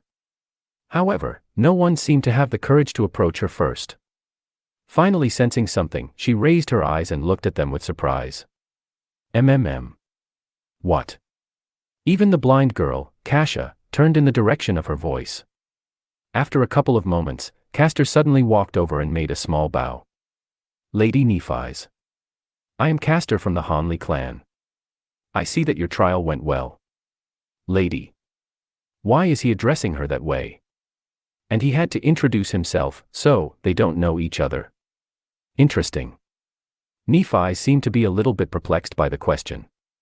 After thinking for a while, she smiled brightly and shrugged. It is what it is. Castor awkwardly returned the smile. I see. I am very glad that you returned unharmed. Not that I doubted your abilities. Nephi's nodded. Thank you. After that, she returned to her coffee, indicating that the conversation was over or simply oblivious to everyone's attention. Sunny sighed. How mysterious. There were a lot of thoughts on his mind. However, none of them could distract him from the most important thing, breakfast. A few seconds later, he had forgotten all about the awkward dynamic between Castor and Nephi's and was happily shoveling down his food. The wilderness survival classroom was spacious, tastefully decorated, and completely empty. Sunny even thought that he was mistaken, but then spotted a gloomy instructor sitting behind a wide wooden desk. Noticing him, the instructor perked up. Come in, young man. He was a lively old man with messy gray hair, absent-minded eyes, and a pair of bushy eyebrows that seemed to jump around on their own. I'm awakened Julius. You can call me Teacher Julius.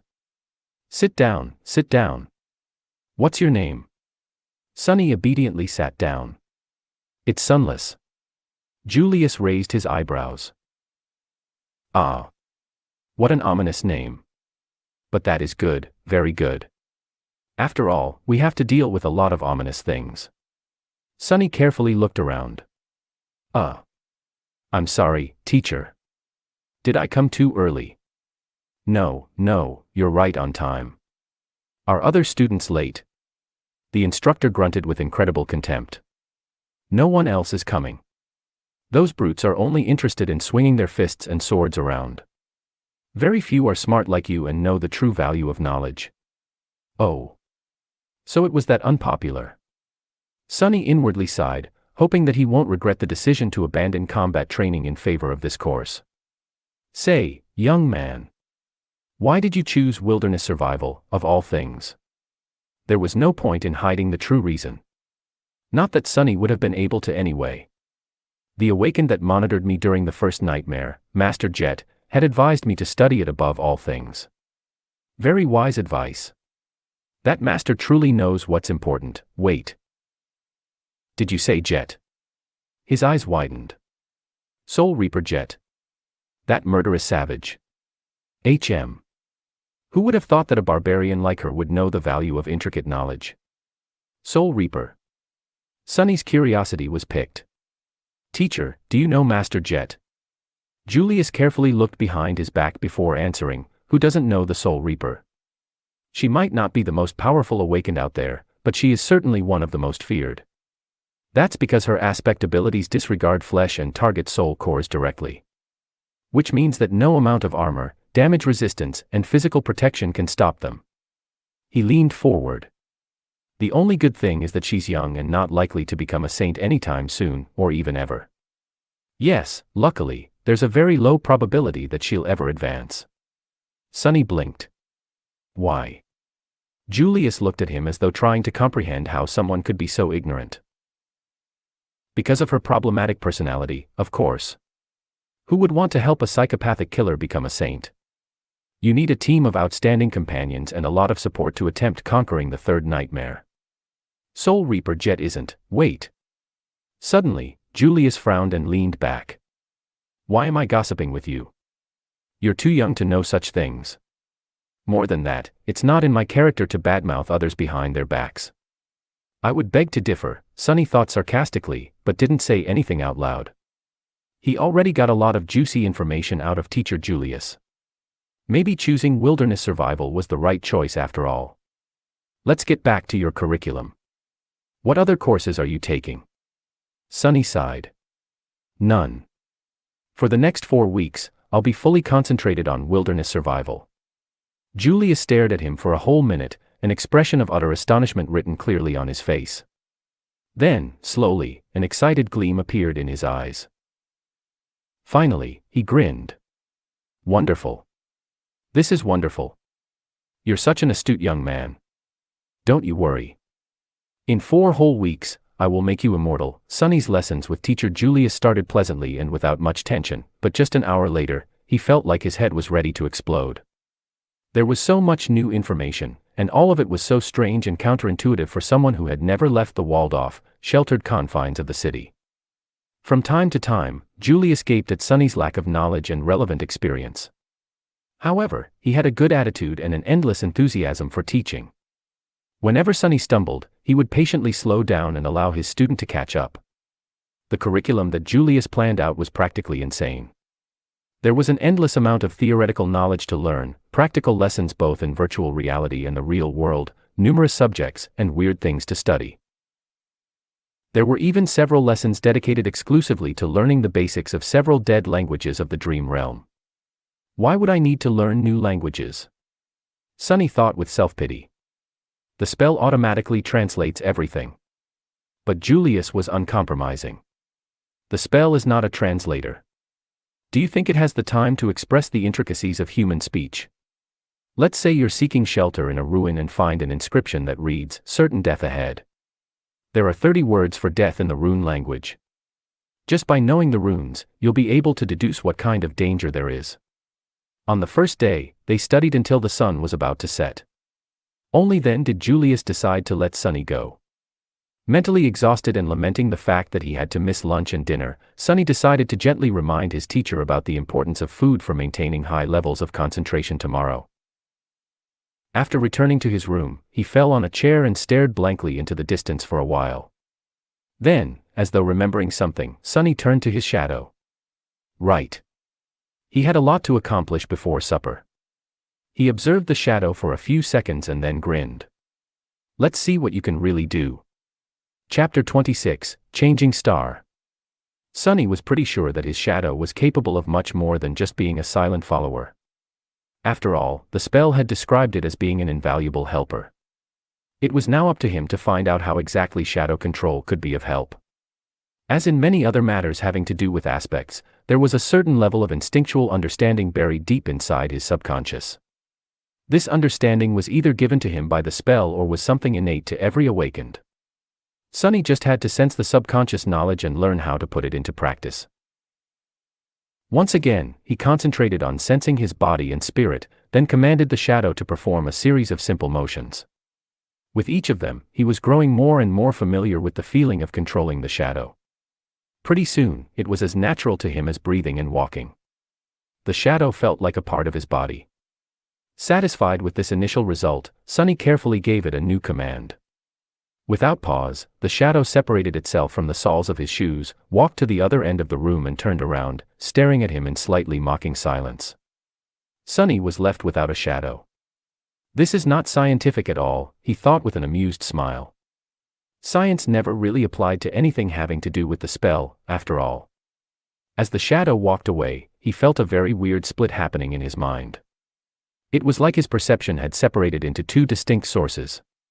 One was his body, the other, his shadow. With a bit of trying, he managed to focus on the second source. Instantly, his vision blurred. "Whoa!" Sunny blurted, surprised. "Whoa!" the shadow heard from the other end of the room. Sunny blinked. In his mind, there now existed two pictures. One was of his room's door, with an indifferent shadow standing in front of it. The other was of a pale young man sitting on a chair, wide-eyed and bewildered. "That's me." He raised an arm and waved it in the air. Simultaneously, the pale young man raised and waved his. "I can perceive the world through my shadow." He sat for a while, thinking. An ability like that opened up a lot of possibilities. With his Child of Shadows attribute allowing him to see and move stealthily in the darkness and shadow control allowing him to send out a sneaky shadow as a scout, he was pretty much a perfect spy. A spy was someone who gathered information without exposing themselves to a lot of risk. A role like that suited Sunny's taste very much. Of course, spies were also able to strike from the shadows with deadly precision. Armed with information, they were masterful ambushers. With the prior knowledge of the opponent's weaknesses, their attacks were surgical and lethal. But any direct confrontation would mean putting himself in danger, so Sunny wasn't very keen on becoming an assassin. After all, his aspect still lacked the means of directly enhancing his combat performance. "Shall we test it?" He looked at the shadow and gave it a command. With an exaggerated sigh, the shadow bent down and nimbly slid under the door. Instantly, he could see both the room and the hallway outside. Sunny closed his eyes to focus on the picture projected from the shadow. Moving stealthily from one shadow to another, it glided down the hallway. With a bit of timing and consideration, his scout was practically invisible. Sunny passed by a couple of sleepers and listened in on their conversation. Not finding it very interesting, he continued forward. Finally, the shadow stopped at a corner. To its left were the elevators, to its right, the way to the girls' dormitory. All sorts of provocative images immediately entered Sunny's head. "Oh my," he thought, blushing. Yes, with this ability, it was also very easy to fall into utter depravity. But no. He couldn't do it. Not because of some high moral principles. It's just that, with his reputation of a pervert, the chances of being asked if he had done something unbecoming were pretty high. So he needed the ability to honestly answer no. "So, I probably shouldn't." Right. Of course you're right. Don't even think about it." Back in his room, Sunny sighed with a lot of regret. Then he directed his scout to hide in the shadow of a passing sleeper and followed him to the elevators. Some time later, Sunny's shadow was hiding in a corner of a large dojo. He was observing his fellow sleepers who, under the guidance of Instructor Rock, were going through the motions of the introductory combat class. Today was mainly dedicated to testing their general competency and abilities. After that, the sleepers were going to be separated into groups based on their level, such as novice, advanced or expert, as well as their weapon of choice. Some would be assigned a personal tutor or paired together. Currently, sleepers were taking turns delivering their strongest punches to a wide plate attached to a special measuring machine. After each strike, the machine would display a number corresponding to the sleeper's physical strength. In theory, a machine like that was not hard to build. However, considering that many of sleepers had combat-oriented aspects that enhanced their might in a variety of ways, it was actually a marvel of engineering and durability. Their technique and training also affected the final result. Most people were getting numbers ranging from 10 to 14. It was considered a good result, something that only the most athletic people could reach. However, a lot of sleepers, obviously those with enhancing aspects, were able to achieve a score of 15 or even 16. I would probably get 10 or 11, Sunny thought, feeling a little bored. Then he suddenly perked up, noticing that it was turn for Nephi's, the highest-rated sleeper of their batch, to strike the plate. The The slender girl approached the machine and, without much preparation, delivered a sudden, crushing blow. Sunny wasn't very well versed in martial arts, but even he was impressed by the flawless economy and speed of her execution. She had a lot of training. Nephi's was becoming more and more intriguing. What's her actual background? After a short pause, the machine displayed the result, 16. Sunny felt a bit disappointed. Not that impressive. I was expecting more. She was the proud bearer of a true name, after all. After that, only Castor remained. This time, Sunny couldn't even see the flying fist, it was just too fast. The machine trembled and took more time calculating. Finally, 2 numbers appeared. 21. Everyone gaped at the display, stunned. More than a few admiring looks were thrown at Castor, who simply bowed and took a step back. Instructor Rock smiled. Not bad. Now, we will move to sparring and evaluate your general level of training. I need 2 volunteers to begin. Nephi's was the first to step forward and walk to the center of the ring. A couple of seconds later, a tall and extremely muscular sleeper followed and faced her. The rules are simple. Make your opponent's back touch the floor or throw them out of the ring. Use whatever abilities and techniques you find appropriate. Oh, the show is starting. Watching sleepers fight each other was not only entertaining, but could also provide Sunny with knowledge of their powers. Back in the room, he leaned forward and rested his chin on his palms. Go Nephi's. The tall guy attacked without wasting any time. His muscles bulged, threatening to tear the soft fabric of his white dobok. He advanced like an unstoppable mountain, sending a vicious kick flying. A second later, he was lying on the floor with a dumbstruck look on his face. Nephi's didn't even change her stance. Instructor Rock gave her a cheerful look and grinned. Next. What followed could only be described as a massacre. One after another, Nephi's managed to defeat almost every single sleeper present in the dojo. She didn't seem to be faster or stronger than them, but each time someone entered the ring to fight her, they would inevitably end up beaten and thrown to the ground. Sunny watched the process with a growing sense of amusement. However, at some point, even he felt a bit unease. Nephi's moved with the calm precision of a battle machine. Her technique was clean, graceful, and ruthless. No matter what type of attack was thrown at her, she was able to either predict or instantly react to it, then deflect and turn it against the attacker with the minimum amount of effort. It didn't matter whether her opponent was poor, rich, or a legacy. Everyone would end up dealt with in a matter of seconds. What's more, through the whole process, the composed expression on her face didn't even change once. It was like Nephi's was made out of metal. Is she even human? Sunny thought, suddenly apprehensive. What was he going to do if this changing star were to end up as his enemy? The best course of action would be to run away. Or better yet, try not to antagonize her, to begin with. After all, the sun was also a star, and shadows didn't mix well with sunlight. Finally, Castor was the last one remaining, once again. However, he didn't seem to be perturbed by the miserable failure of every other sleeper. With a soft smile on his lips, the young man stepped into the ring. Castor and Nephi's faced each other. Their eyes locked for a few seconds, and then Castor slightly bowed. Lady Nephi's. Please excuse me in advance. What is he going to? A moment later, Sunny opened his eyes in shock. Chapter 27, Measure of Power. It seemed like Castor suddenly ceased to exist. However, it was only an illusion. The truth was that he was just moving so fast that the human eye wasn't able to keep up with his movements. If it wasn't for the special properties of shadow sight, Sunny wouldn't have been able to perceive anything either. Even then, he only noticed a hazy blur streaking through the air. In a fraction of a second, Castor covered the distance between him and Nephi's and delivered a devastating blow. However, despite his astonishing speed, she somehow managed to react in time, slightly turning her body to deflect the strike. But it still wasn't enough. Although Nephi's had managed to avoid being hit squarely in her center of gravity, Castor's fist ended up connecting with her shoulder, sending the girl into a spin. Not wasting any time, Castor disappeared again. His plan was very simple. While Nephi's was still under the impression that the enemy was in front of her, he was going to use his unnatural swiftness to circle around and attack from the back. The young man appeared behind the oblivious girl, ready to finish the fight with one decisive strike.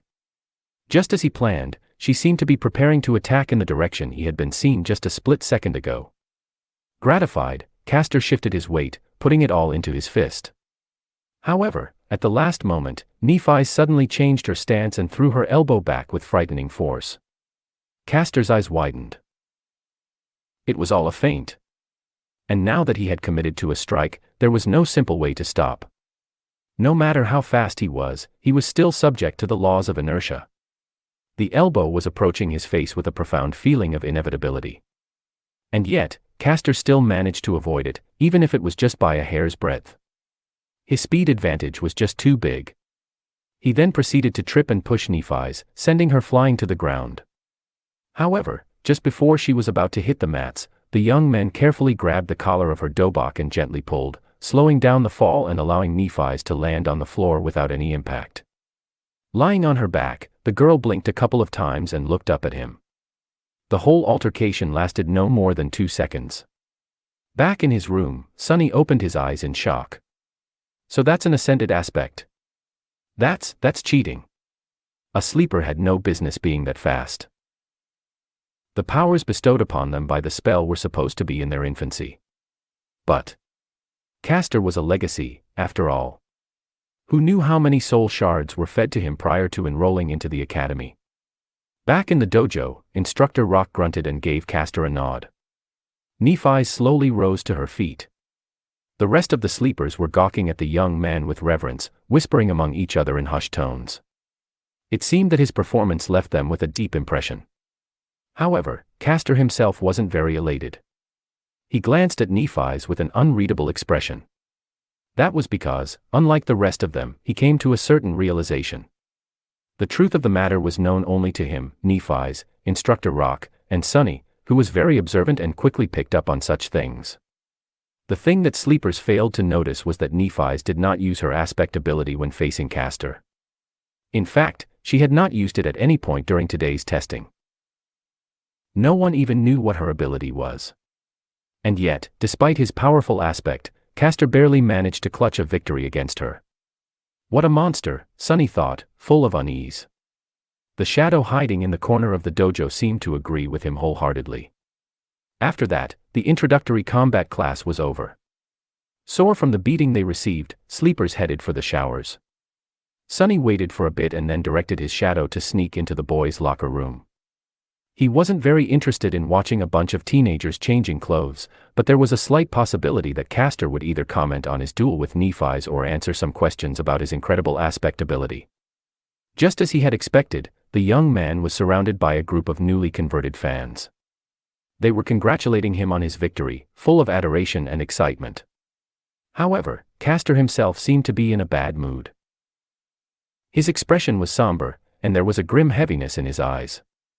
In fact, his face grew darker with each praise he received. Castor, that was incredible. Your aspect is overpowered, am I right? That Nephi's girl stood no chance at all. True name. Who needs that? She's just a wannabe. Finally, Castor raised his head and pierced the last boy who had spoken with a cold look. That boy, just like him, was one of the few legacies in their batch of sleepers. He frowned, surprised by Castor's reaction. What is it? Castor gritted his teeth. I might have expected such behavior from them, but you should know better. The other legacy raised an eyebrow. Why? Is there something special about that peasant girl? Castor's eyes widened. Peasant girl.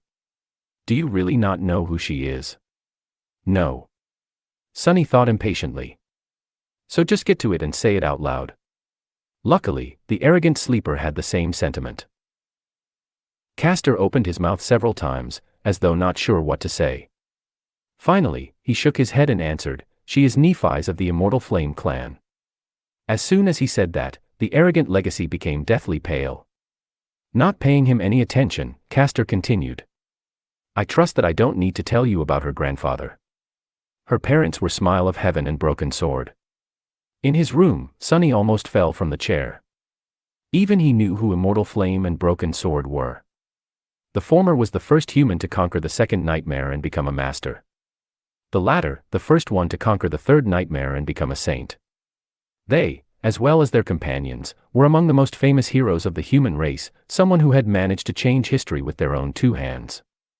If what Castor said was true, then Nephi's wasn't just an aristocrat. She was royalty. No wonder he addressed her as Lady. Why didn't he just call her Princess instead? But that didn't make any sense. Echoing his thoughts, the pale-faced sleeper asked in trembling voice, then why is she so? Castor sighed. Because they're all dead. The immortal Flame clan is long gone. For a few moments, the locker room was completely silent. Castor looked down. She's the only one left.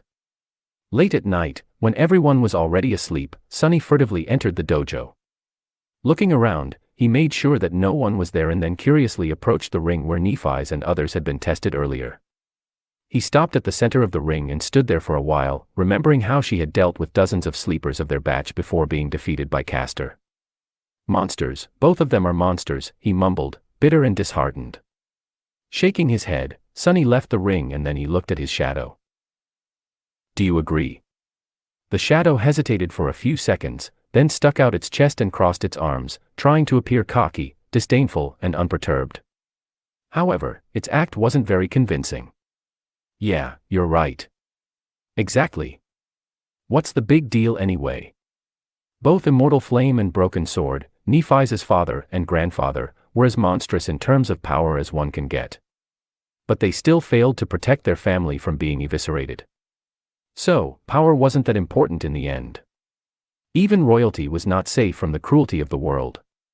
Sunny sighed and proceeded to the measuring machine. Making a fist, he swung it and delivered his best punch. The machine hummed for a few seconds and then displayed a single number. 9. Oh, come on. I deserve a 10, at least. Feeling very indignant, he struck the plate again, almost hurting his fingers. However, the result was the same. Damn it. Sunny paced for a bit, trying to control his anger.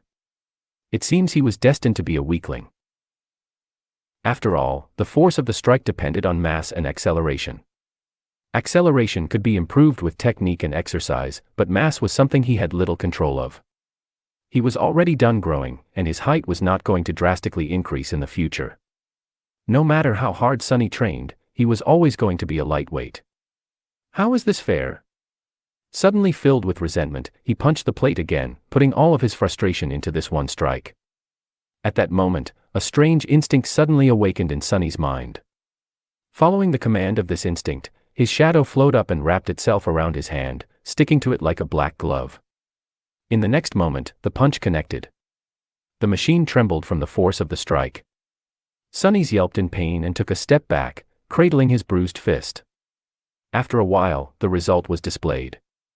However, it wasn't a 9 anymore. It wasn't even a 10. It was 18. He looked at the displayed number for a long time, expressionless. Then, a wide grin slowly appeared on Sunny's face. I see. So that's why. Of course. He clenched his fist again, looking down at the black, shadowy glove. Ah, what an invaluable helper indeed. Now we're talking. Chapter 28, Training Montage. Days flew by. Sunny only had 4 weeks to prepare himself for the journey into the dream realm, so there wasn't even a minute to spare. He was relentless, pushing his body and mind to the limits in an attempt to absorb as much knowledge and skills as possible in that short amount of time. In the day, he studied with teacher Julius, slowly learning how to survive and take care of himself in the absence of civilization. Their lessons ranged from comparatively simple, like various ways to produce fire, to much more obscure and esoteric, like celestial navigation. What was so hard about celestial navigation? Well, as it turned out, the dream realm was not consistent in terms of star geography. Different regions had different stars and constellations, as well as a different number of moons. While the sun seemed to be the same, its behavior was highly unpredictable. Still, with sufficient knowledge, one could find ways to study the skies and subsequently navigate themselves. Most of these lessons were, supposedly, already included in the various school curriculums and known to the majority of sleepers. However, learning something from a textbook and learning the same thing from an actual awakened were two completely different matters. Teacher Julius had a habit of going much more in-depth when explaining his subject. Thanks to this time-consuming habit of his, Sunny not only learned about the what, but also often gained glimpses into the why. This nascent understanding of the underlying principles of the dream realm environments gave him the ability to face any situation with at least some measure of readiness. Even the lessons in dead languages, which Sunny had initially judged to be useless, turned out to be much more interesting than he could ever imagine. This was, in large part, because it concerned the spell itself. After all, the spell communicated with humans in one of those dead languages. By knowing the language, he was able to understand its various remarks and descriptions better. The simplest example of this was Nephi's and her true name, Changing Star. While technically correct, this translation failed to properly convey the exact meaning. By understanding the grammatical structure of the rune language, it was easy to extrapolate and see that the more correct translation would have been Star of Change. More than that, there were different runes for change, each with its own connotation. Depending on what exact rune was used to relay the meaning of the name, it could also mean ruinous star or star of misfortune. A small change in wording and connotation could mean a world of difference in real life. Sunny, who had never seriously studied before, found the process of acquiring vast amounts of theoretical knowledge strange, numbing, and exhausting. However, in a sense, it was also exhilarating. After all, knowledge was something that only the privileged had access to. It was also this authority over knowledge that kept them in the position of power, creating a vicious circle of inequality. The poor had no opportunity to study, and without the advantage of good education, they had no way to stop being poor. The weirdest part about all of this was that Sunny was now one of those privileged people. More than that, he was at the pinnacle of social hierarchy. Not only had he gained access to an unlimited amount of knowledge, but even his basic needs like food and shelter were also taken care of by the government, allowing him to fully focus on the single goal of developing himself as an awakened. This sudden transformation would have sent him into a whirlpool of philosophical reflection if he had any time to spare. But he didn't, because teacher Julius also insisted on holding practical lessons every other day. Even if some of them had to be done in virtual reality simulations, he insisted on using the full immersion stations with enhanced physical feedback. As a result, Sunny was bone-tired and utterly exhausted. The good thing was that with such an amount of exercise, coupled with his newly reforged body, Sunny had never been in better shape. Even without combat training, he could feel his strength, stamina, and agility improving by leaps and bounds. Basically, the peculiar rebirth he had experienced after completing the first nightmare had enhanced the innate potential of his body, bringing it to the peak of the human condition. However, it was up to him to realize that potential with sweat, effort, and a lot of hard work. Practical application of wilderness survival techniques provided him with the opportunity to do so. And as though this wasn't enough, Sunny secretly collected information about other sleepers and practiced shadow control every night. His shadow was independent enough to be sent on scouting missions without his direct control. It would sneak here and there, listening in on the conversations and observing different classes where sleepers had to demonstrate their aspect abilities. Then, after Sunny had finished his supper and returned to his room, it would come back and share everything it had heard and seen during the day. The only problem with this arrangement was that the shadow, despite its outward snarkiness, turned out to be rather naive. It didn't quite understand how the human world worked, and as such, often failed to distinguish between useful information and meaningless chatter. So, most of the time, Sunny would receive nothing of value or juicy gossip instead of important secrets. This is how he learned that in the sleeper center, romance was in the air.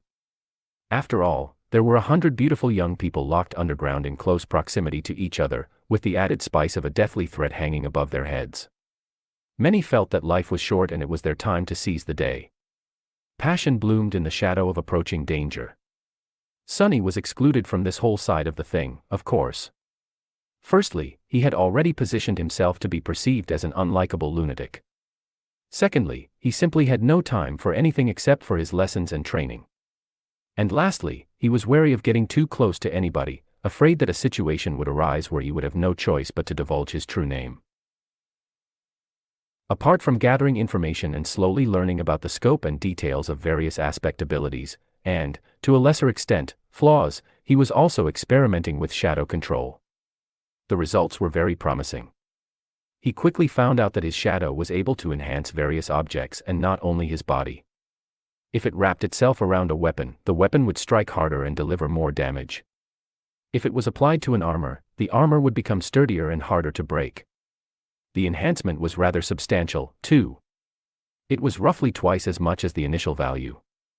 All in all, this ability, if used correctly, could make him a powerhouse among the sleepers. Many combat aspects could deliver more speed or damage, many could provide more defense and protection, but none were as well-rounded and versatile as Shadow Slave. With the added utility of Shadow Sight, Shadow Step and Shadow Scout, it was truly incredible. Just like that, day after day passed, slowly turning into weeks. Before Sunny even knew it, the winter solstice was already here. Chapter 29, The Last Day on Earth. On the day of the winter solstice, Sunny woke up feeling tired and drowsy. No matter how much he tried to shake off this listlessness, it wouldn't go away. In the end, he just stayed in bed for a while, wrapping himself in a blanket. He was already familiar with this feeling of never-ending, ensnaring sleepiness. It was the same in the days before his first nightmare.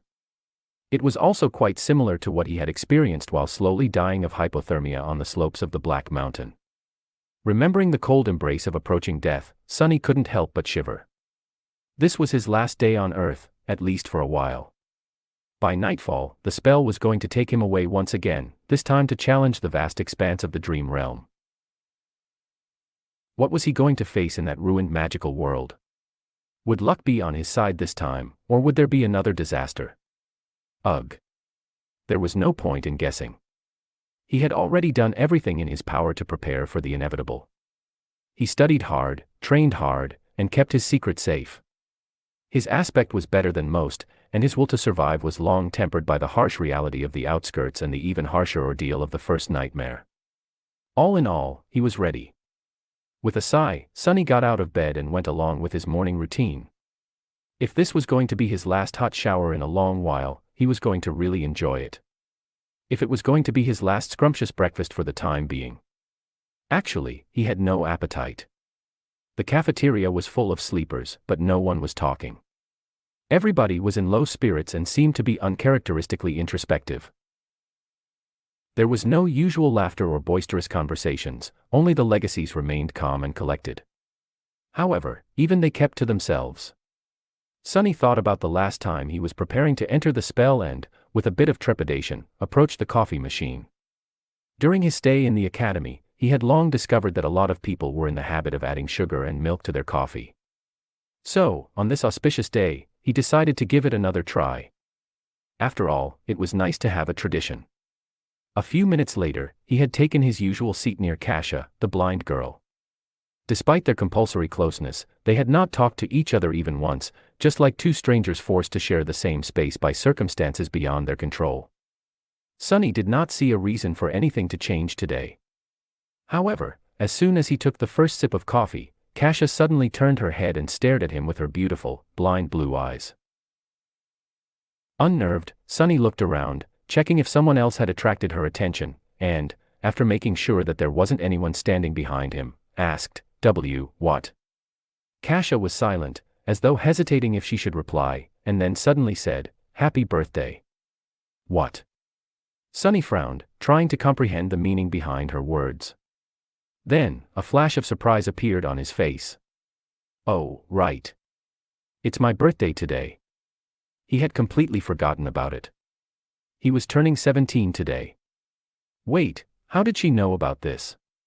Sunny gave the blind girl a strange look, opened his mouth, and then decided to let the issue go. She was just too creepy. Ah, thanks. With a nod, Kasia turned away and seemingly lost interest in having a conversation once again. Which was for the better. Sunny returned to his coffee, finding it not too bad this time. Of course, sugar and cream were making most of the work. However, he did feel a little bit more awake after drinking it. 17, huh? Sunny was never sure that he would make it to this age alive. And yet, despite everything, he did. Life sure was unpredictable sometimes. If anyone would have told him a year ago that he was going to celebrate his 17th birthday by drinking real coffee with real milk and sugar, he would have laughed in their face. But now it was a reality. Unwillingly, Sunny remembered all the people who used to celebrate his birthdays with him, a long time ago. Before his mood turned sour, he decisively dispelled these thoughts and forced himself to smile. This is not bad. Let's do it again next year, when I'm already awakened. Cheering himself up like that, he finished his coffee and left the cafeteria. There were no classes today, but he still visited the wilderness survival classroom and said his goodbyes to teacher Julius. The old man got pretty emotional when sending him off.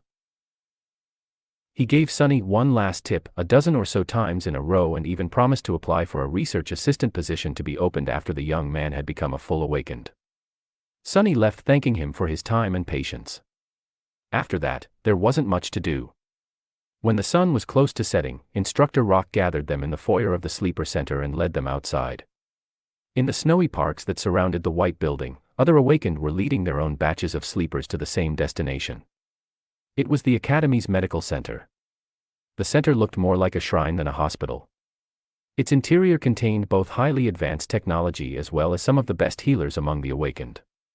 For the duration of their first journey into the dream realm, the bodies of sleepers would be kept safe in specially designed pods and sustained by the magical powers of those healers if anything unfortunate were to happen on the other side of the spell. Of course, whether or not they would wake up in the end wholly depended on the sleepers themselves. To Sunny's surprise, after entering the medical center, Instructor Rock did not take them directly to the wing containing sleeper pods. Instead, he led them to a comparatively deserted floor and then opened the doors to a spacious gallery that was brightly illuminated by the beautiful crimson rays of the setting sun. There, they saw rows and rows of wheelchairs. In each wheelchair, there was a person with a blank, strangely peaceful expression on their face. All these people were completely silent, motionless, and still. They did not show any reaction to the appearance of guests. They all seemed to be empty. In the eerie silence, Sunny felt his hair standing up and a creeping terror sipping deep into his heart. Instructor Rock looked at the empty people with solemn eyes. There is a reason I brought you all here. Look well and remember. Some of you may know who these people are, for those of you who don't, they are called Hollow. He gritted his teeth. Each one of them was once either a sleeper or an awakened. Some of them were weak, some of them were strong. Some were even incredibly powerful. All of them have perished in the dream realm. Their souls are gone, Sunny realized, horrified. If you're lucky, once your spirit is destroyed, your body dies with it. But if not, you'll become just like them. Hollow.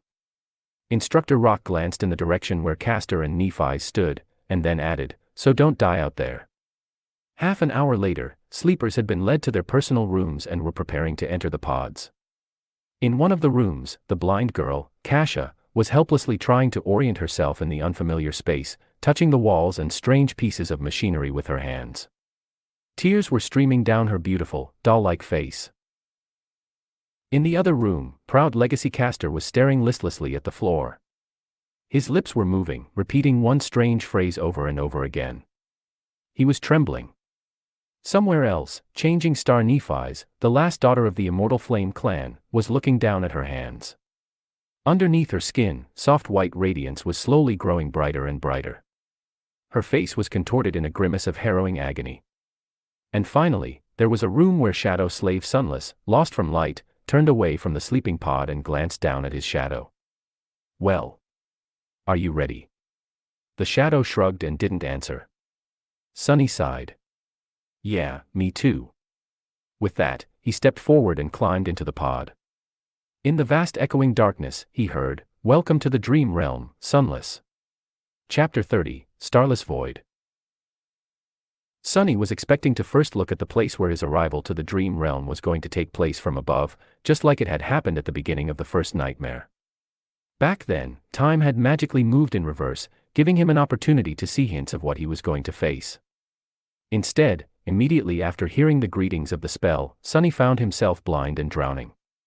As he instinctively tried to open his mouth to scream, salty water rushed inside, making him choke and twitch. More than that, he couldn't see anything. No, it's not that he couldn't see, it's just there was no source of light around. Usually, darkness wasn't a problem for Sunny, but, for some reason, his sight wasn't working anymore. Maybe the seawater he was submerged in was blocking it. If it wasn't for the special space perception that the affinity to shadows gave him, he would have been completely disoriented. With its help, though, he barely managed to understand which side was down and which side was up. Luckily, Teacher Julius's lessons had included swimming. Swearing to thank both the old man and Master Jet once he came back, Sunny forced himself to stay calm and began to swim upward. In a few long and tense seconds, his head broke through the surface of the water. Sunny was finally able to draw in a deep, hoarse breath. Breathe, breathe. You're still alive. After sucking in enough air to soothe his burning lungs and compose himself to a certain degree, Sunny carefully spun in the water, trying to take in his surroundings. What met him was an endless, jet-black expanse of undulating waves. Above them was an empty black sky. There was no moon, no stars, just a dark vastness of repressive nothingness. Sunny blinked a few times, cold dread taking hold of his heart. This is a sea. An ocean. Was I dropped in the middle of an ocean? No, it couldn't be. There had to be solid ground somewhere nearby. As he was gripped by a momentary panic, a remote sound suddenly drew his attention. Sunny turned around and saw a triangular dorsal fin moving in his direction. Luckily, it was still hundreds and hundreds of meters away. Wait, if it's so far away, then how come I can see it so clearly? Despite being submerged in water, Sunny still felt like there was suddenly cold sweat all over his body. By his estimation, that dorsal fin was at least 5 meters tall. It was rapidly approaching, growing visibly larger with each second. Damn you, spell. With eyes full of horror, Sunny spun again, desperately trying to find something, anything, to save him. And there, a short distance away, he finally noticed a black mass protruding slightly above the water. Not wasting even a second on thinking, he started to swing his arms and legs, swimming in the direction of the black mass with a considerable speed. However, no matter how fast he swam, the giant shadow of the unknown creature was closing the distance between them much faster. A small part of Sunny's mind managed to preserve its rationality even when faced with this boundless, primal fear. Not allowing himself to slip entirely into panic, Sunny tried to think, and then silently commanded his own shadow to wrap itself around his body. Instantly, his speed increased twofold. Just seconds before the unknown colossus got to him, Sunny reached the black mass, stretched out his hands, and pulled himself out of the water. He rolled away from the edge, scratching his skin on the uneven rocks, and jumped in fright when the whole surface underneath him shuddered, as though something massive had collided with it. As Sunny backed out, terrifying jaws appeared from the water, with rows and rows of giant teeth, each one as long as he was tall. He opened his eyes wide, understanding that the rock he had climbed on was not tall enough to save him from the monster. Why is it even trying to eat me? I'm too small to be considered a filling snack for something this enormous. However, before the monster had a chance to attack, a colossal tentacle suddenly broke through the water and rose into the air like some strange, black tower. Before too long, it fell down, entangling the owner of the giant maw and pulling it back under the water. Sunny lost the feeling in his legs and plopped on the ground, his mouth opened. His whole body was shaking. A few seconds later, the dark sea was calm again, as though nothing had happened. The indifferent waves continued to move silently under the lightless sky. So, it wasn't trying to eat me, he realized, frozen. It was trying to run away. A few minutes later, Sunny was pretty sure that nothing was going to devour him, at least not immediately. With that certainty, he was finally in a state of mind to stop trembling and explore his surroundings a little. The black mass he climbed onto turned out to be a single stone platform of around 12 meters in diameter. Its surface was mostly flat, covered with grooves, and somewhat dry. Due to the regular shape of its edges, it seemed more like something man-made than a natural formation. But then again, here in the dream realm, it was hard to be sure that something man-made was actually made by humans, as opposed to. Better not to think about it. The platform wasn't connected to anything, existing as a tiny island in the sea of darkness. There wasn't anything else above the water for as far as Sunny was able to see. After discovering that fact, he also realized something else. It was that he was wet, cold, and completely naked. In his defense, the clothing situation was the last thing one would think about when trying to save themselves from abyssal monsters. Also, it's not like someone was here to witness his stark paleness and private bits. Still, it was sort of cold. Sunny summoned the puppeteer's shroud and watched as dark gray garments covered his body. It even came with a pair of high, soft-soled leather boots. Clad in gray fabric and lusterless leather, he suddenly felt much safer. Not to mention, warm. After that, Sunny sat down in the middle of the platform, as far away from water as he could, and tried to remember the unique characteristics of every explored region of the dream realm he could think of. Unfortunately, none of them matched this starless, dark void. Of course not, he thought with a bit of resentment. Even if some unlucky humans had ever come here, I doubt that they were able to return to the real world alive. Not with those things hiding underwater. Not yet desperate enough to leave the platform and try to swim away in search of land, Sunny decided to wait and see. Maybe something was going to change as time went by. With a soft sigh, he habitually looked for his shadow. However, due to the total darkness that surrounded him, it couldn't really be seen. He just barely felt its presence. This must be a paradise for you, right? All this gloom and not a star in sight. The shadow, of course, did not answer. Anyway, good job earlier. With a nod, Sunny lay down, using his hands as a pillow. Not thinking about much, he stared into the black sky and waited. The sound of the undulating waves was, actually, quite relaxing. After a while, he closed his eyes and listened. Minutes merged together, growing into hours. Suddenly, Sunny caught a slight change in the sound of the sea. It was as though something was shifting. He opened his eyes and noticed that one corner of the sky was slowly turning gray. Soon, a glimpse of a pale sun could be seen rising above the horizon. A new day had come to the starless void. And with it, the dark sea suddenly surged,